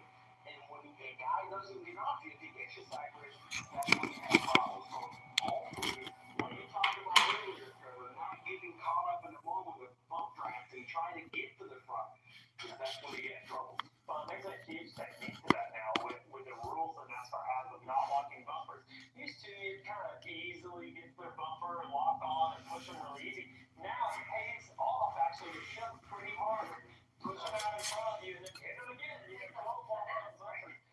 It's like, you can ram them hard, not just thinking of doing it again. So, you never get to do stuff when you need the bumper to push. We saw it earlier in the night. There were a couple times I was a little worried, like, when is NASCAR going to call this walk-on bike racing? But there's a few techniques, and you see this here, where he pushes it, backs off, and the way that you do that is hit him hard enough and knocks him out there, Paul. Well, that's the only way. I mean, we heard Craftsman talking about he was on the outside with Ty Majeski, and that's how he got to the front. And if you don't have that guy, like he said, backing up to you so that you can hit him and get that momentum, well, you're not going to go anywhere. So I think when it comes down to the end of this thing, the guys with the experience are going to understand that kind of stuff. And these young kids trying to get these very exactly. That's the ones I expect to get shuffled out. One of the drivers who does have a lot of experience is Zane Smith, the defending champion, of course. Also one of several drivers running double duty this weekend out at Daytona. There's a whole crop of them who are running both Cup or Xfinity, Truck Xfinity. Here you see everybody. Zane Smith, Chase Elliott, Travis Pastrana, Zane Smith, and Corey LaJoie. So we know Daytona Speed Week, it is a marathon, right? You both have been through this before. What is it like for drivers managing all the You don't put bacon in your body. We're safe. It's fried fat. I eat everything on the pizza. He's just doing it to get some experience, to get out there for the Cup race. Not that he needs more experience, but Travis Pastrana, kind of the same thing. He's running his first Daytona 500. Thinks it's a good thing to run the truck race. Corey LaJoie. I drank a beer. I drank another beer. 3 beers. 4 beers. 5 beers. 6 beers. 7 beers. 8 beers. 9 beers. And a Bloody Mary.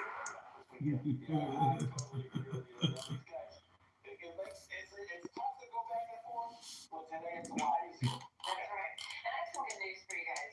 I think the engines are cranking, which is very exciting for us. We enter the week. Here's a look at the schedule that's coming up for Daytona 500 week. Here's tomorrow. My goodness, it's going to be a long day. We got Cup Series practices, qualifying for Xfinity, a race hub edition as well. Of course, the Xfinity and ARCA race.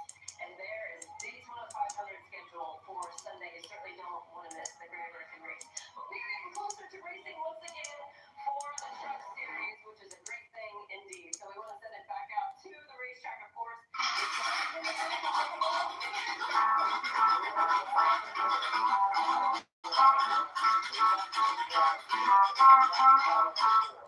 And the good news is we're going to finish this thing, I do believe. And there is Zane Smith in the truck, no umbrella. I mean, the first time in 2 hours we've seen it without his blanket, if you will.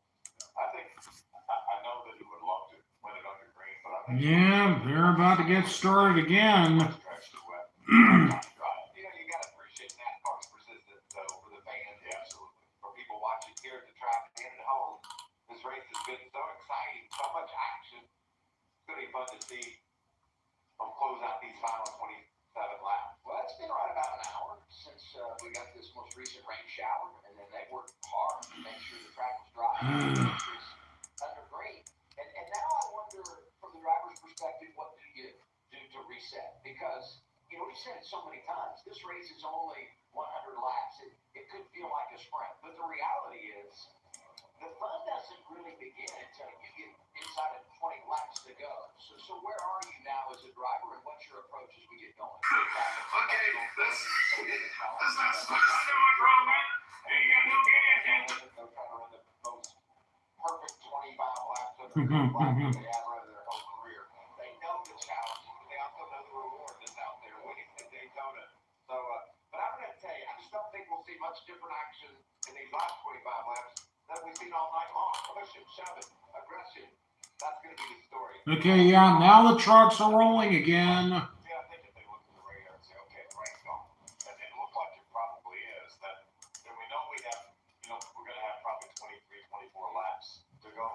restart this race. But I'm not sure they're not going to race every lap like it's the last lap. Well, we've seen it all night. I would venture to guess that's what we're going to see the rest of the night. I will say, though, there have been many times we challenged, where are we on the aggression meter? And we thought it was bad. And then I think we broke the meter. Yeah, baby! That's what I've been waiting for. That's what it's all about. We got back to Chase Purdy as he's back at 17. Jack Wood 18. Nick Sanchez 19. I already talked about 40 and Joy all the way back to 24. They got to get going. They can't be that waiting around. So we got guys like Zane and Tanner up front that are going to be trying to protect that lead, and some guys in the back like this Ford truck that are determined to get to the front. And we know now with 26 laps to go, unless we go 15, 20 laps of overtime, everybody has enough fuel to get to the end. So there's no pit strategy anymore. The red flag, just over 1 hour. And a special thanks to all those that have been working here today. It's been a long one for everybody at Daytona Speedway. But hopefully, Okay, so the trucks are rolling on the track again. after you watch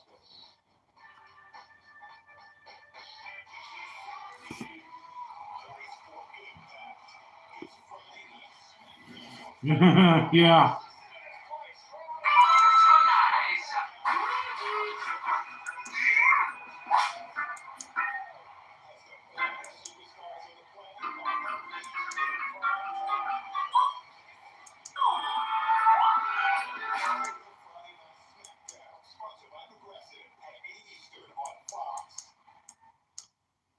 Who's got a motive?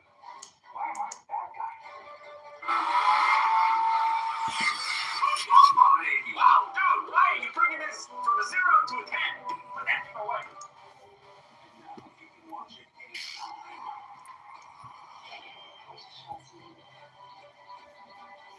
Yeah, well, good night then, Solomon.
This is the most Super Truck Series race you have ever witnessed. Yeah, I think that would certainly be a fair assessment.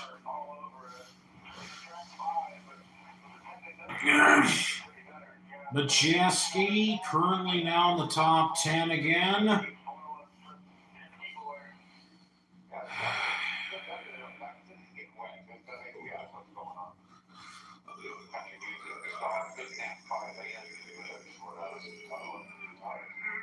Things aren't going well. I just buy more. After tonight, I might buy more. Craftsman stickers on the front windshield because they're red. I think that means the truck is running I don't know. That's what I understand. Yes, I indicates that's the other side of the I love that. I do too. Look at that truck. Beaten and abused, but still in contention. Currently riding along in the 6th position. And there's Chase Elliott with a blast. But yeah, background on the white ground. I'm hot up here on the back of that truck. A lot of the guys up here. They're still here. I think so. Absolutely. Just in front of nearly approaching 3.5 hours with this stream, so this has been going on for a little bit longer than I was expecting it to.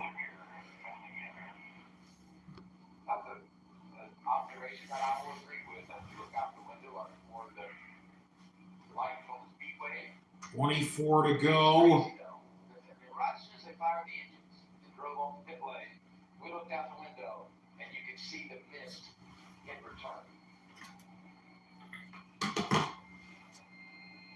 I looked at the forecast, looked at the radar, and we'll be fine. I mean, there might be some off and on, but there's no long-term rain, so we should get it in. But gosh, given the way this has unfolded, I almost feel like we're lucky to be where we are. And there are just 3/4 of the way through this race. It's been a great night, I think, for Matt Craftsman. He's currently in the 9th position, but he's been right up front. Ugh. The rain and the lights there. He's been right up front all night long. Very competitive and very aggressive, putting himself in a position to grab the lead. I like what I'm seeing out of this team, especially after the chat I had with him yesterday and his energy and enthusiasm for this 2023 season. Sounded like he was 21 instead of up in his mid-40s. You talk about drivers that have put together a positive performance. Now, I know he wants to go back racing and get a little more, but title wrangler has been solid. Wins the stage, 7th right now. And Corey Hyde behind him really was quiet through the first 2 stages. Came to life, put himself in the mix, and rides around 8th. Driving one of those Toyotas for Tricon Garage. Rookie of the Year last year, and as we've talked about multiple times this evening too, on the race coming right here at Daytona. 2 wins in the Truck Series last year. Yeah, one of them in Atlanta in the draft. But I believe that was the last lap pass. Oh, that was Smith. Yeah. So Nick Sanchez on pit road. He's over to do what Corey Heim did last year, and that's when Rookie of the Year. Started on the pole earlier today, and well, he was disappointed where he was during the red flag. He was talking to our folks downstairs, but felt like he could get going once. This reminds me of the Xfinity race at Daytona that went past midnight. Yeah, that's right. That also was a thing. We've talked about Chase Purdy. Jack Wood has done some positive things tonight, and then you make the connection to Nick Sanchez and Rev and the alliance there. I know Daytona doesn't tell you everything you need to know, but if this is the foundation for this race team, especially when Kyle starts running this 51 occasionally, they appear to be in a really good spot with everything they've gone through, the changes they've made. Yeah, I think so too. And again, I think this race may not be representative of what we're going to see in Las Vegas in subsequent races. But we started. I think we're attempting to rear spoiler up somewhat. There's spoiler braces that are adjustable on the back of that truck. Is that what they were doing, Michael? Was maybe giving it a little more rear spoiler, maybe that truck a little bit loose, try to give a little more downforce. I think it would be more aggressive as these laps wind down. That certainly looks like that's what was happening. Mr. Azul. Oh, so you're also going to the Daytona 500? Hey, Chase, it's Walter and the boys in the footstep here for Fox. How's it going? It's going great. But you're having a lot of fun. I just kind of was curious as a veteran, what do you think about the track conditions right now? And how's your night going? That's 2 questions. Yeah, that's 2. Well, the track was fine to me. I would love to get this shit on the road myself, but otherwise it's been fun. I've never seen a street track before, so it's been eye-opening. But I appreciate all these guys for having me, and hopefully you guys have enjoyed a little bit of the show. It's been fun to watch. I know it's crazy out there. Are you surprised at the aggression? And can it go up any further? Well, it can always get worse. There's no question about that. So I would imagine that we get back on, there'll be plenty to see. Appreciate your time. Close her out for us. Hey, guys, thanks. Y'all enjoy. Sometime I would like to hear more about It's Been Eye-Opening. I mean, I don't know which direction to go on the team. expanded on that, but I feel like he had a whole lot to say on that subject. You know, it really is interesting when you look at these trucks inside the top 10. Some of them look like they just were unloaded off the hauler. They look like they're in great shape. Others, like Big Roads, I mean, feeling the effects of what has been a crazy night, but he's been able to stay in the game. Ninth right now is the 99. Yeah, it's literally touch off the track. Everybody has cars, you know, it's hot, so they can finish the race where they're at. But the track is literally just hot. They're just off of it. He agrees with Chase. Yeah, Chase said, let's go race it. It's ready right now. And Phil drove his early. Let's do it then. We got a report that on the radio at the pace track. They said it's raining all the way around. And we're down now. We're running laps under caution here. We're down to 21 to go. So we're getting ready to come to our Craftsman 20 to go. Yeah. If I do my math right, I'll do the lead. I think I'm very much. Okay. You're going to be with me.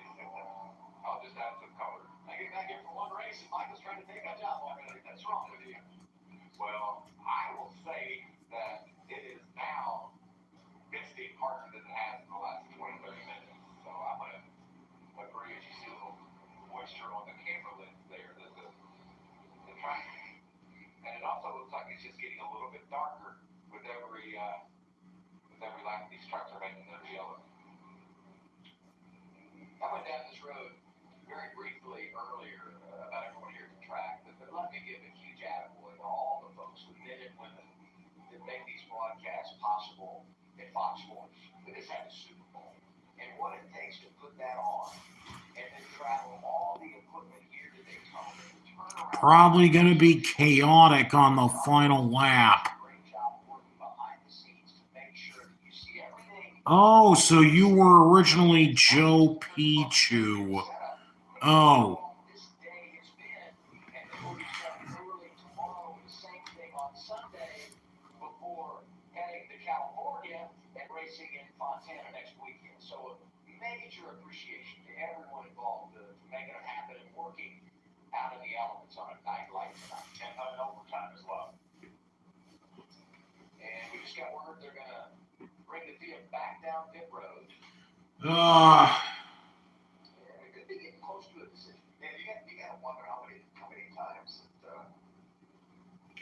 Trucks going back to the pits again. Making an effort to get this thing dry and have a race to the finish for these fans and viewers at home. What do you think things business after all? So yeah, if you could have had an umbrella in the car, you'd had an umbrella in the truck.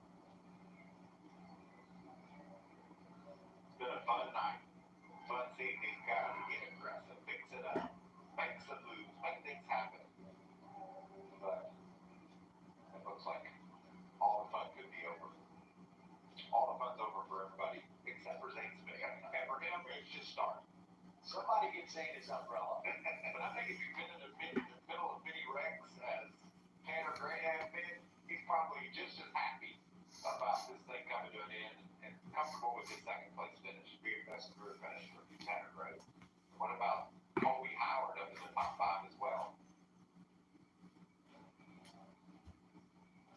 There's Colby's number 9 truck.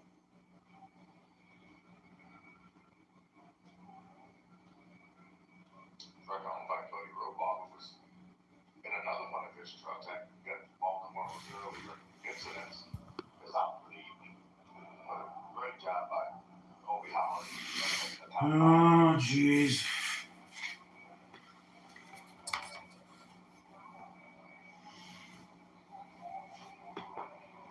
Well, let's go back to what could very well be the deciding moment in this race. We were under green, and that 38 making its move.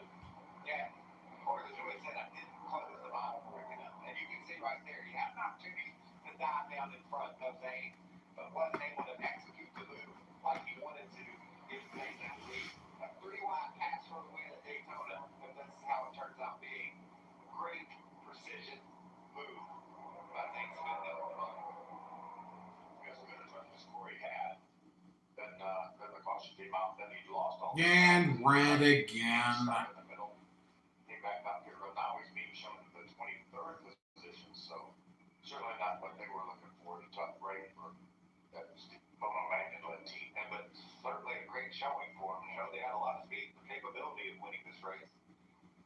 talked about being mistake-free. Not coming to pit road wound up costing them when they missed the sign of time to pit. Other side of that, Zane Smith and Chris Lawson, very patient in the first two stages, and ultimately played it perfectly because they established the track position they needed, and they were in position to take advantage of the mistake that you talked about in that 17, and now sitting in the catbird seat as he looks to go back-to-back here in Daytona.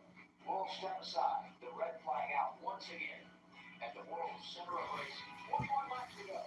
Zane Smith is your leader.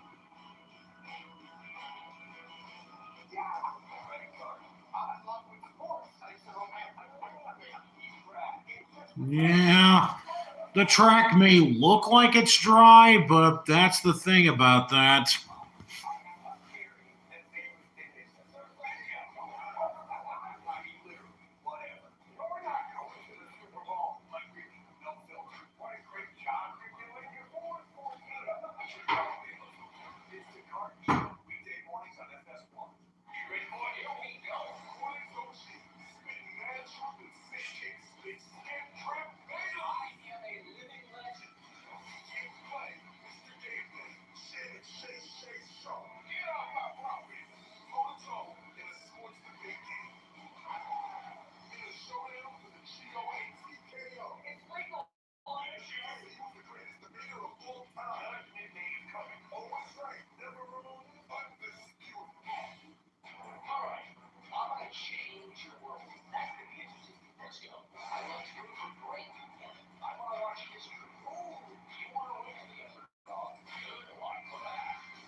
Like victory lane champagne up here at Daytona. Countless motorsports. 98 wins all time. That's a remarkable stat.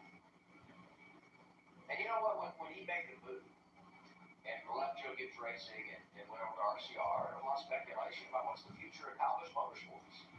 And if you talk to people associated with the team, they say, you know, he met with Chevy a lot. And the people at Chevy will tell you, our conversations about the Cup level were short.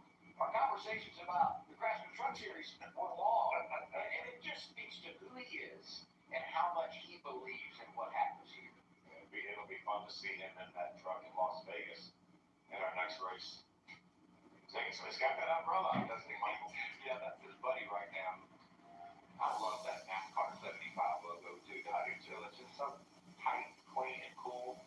75 years of NASCAR. Especially for those of us that were around for the 50th anniversary. That's right. It would be me and you for sure.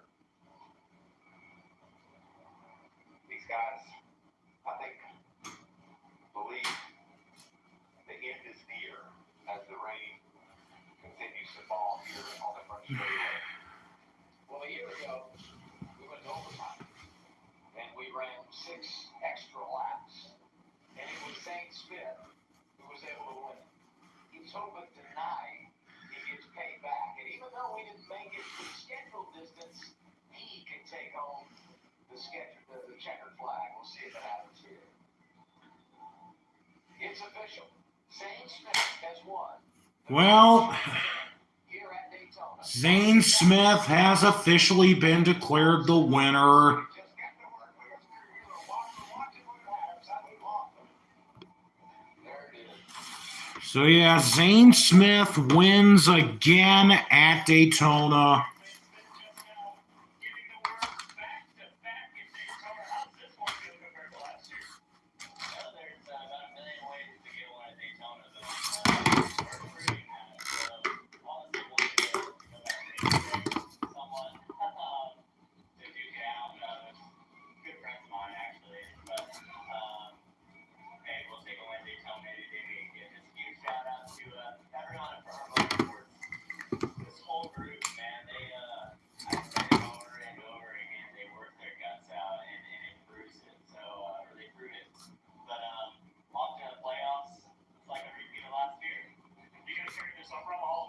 Sunday, this thing's felt like it's security going out. I love it. I love it. Never know what can happen at Daytona 500. I can't wait for Sunday. This whole week has just turned into something special. So just love life right now. Zane Smith winning the Daytona In 2022. And well, I mean, at least Zane Smith was my alternate winner, so at least I did partially get this right. Has claimed victory at this special place. And Christian Eckes ends up third, which is about the same where he finished last year. Back here, 10:38 Eastern Time on FS2. That's where we began Cup Series practice. We're over to FS1 at 11. Xfinity Series qualifying happens at 11:38 Eastern Time. Got the ARCA race tomorrow afternoon. Going to be at 1:30 here on FS1. 5 o'clock. It's the beef. It's what's for dinner 300. Austin Dillon, Brian Blaney coming to the booth to call that one. Your final thoughts on what happened in the season opener, the Craftsman Truck Series? Exciting, thrilling, aggressive, everything that we would have told the viewers they were going to see before that green flag is exactly what we saw. What a fun race it was. And you mentioned it, Adam. What a smart race that Zane Smith ran. He really never got himself in position. Had to dodge a couple incidents, but really did a nice job getting that thing to the end. Greg Warren, Bill Parsons, Michael Walker, thanks to the folks on Pit Road, Jamie Howe, and Music, Regan Smith. I'm Adam Alexander. Congratulations to Zane Smith. He wins the season opener. It's time for college basketball on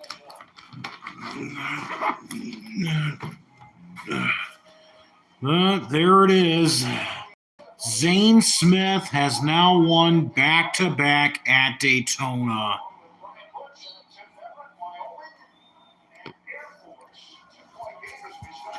Yeah, I really think that the ARCA race will probably be somewhat better than this, and that's definitely saying a lot. But yeah, I think that will pretty much do it for me tonight. Now, depending on when I do the next live reaction stream, I'll have to think about that. But hopefully it will be one of the next upcoming races that will be coming up here in another week or two. I'll just have to see, because I make up my mind on whenever I do these is whenever I decide it's best to do it. So hope you all enjoyed whatever it was that you could from this, and I'll plan to do this again sometime soon. But anyways, this is MF17, and I wish you all good night.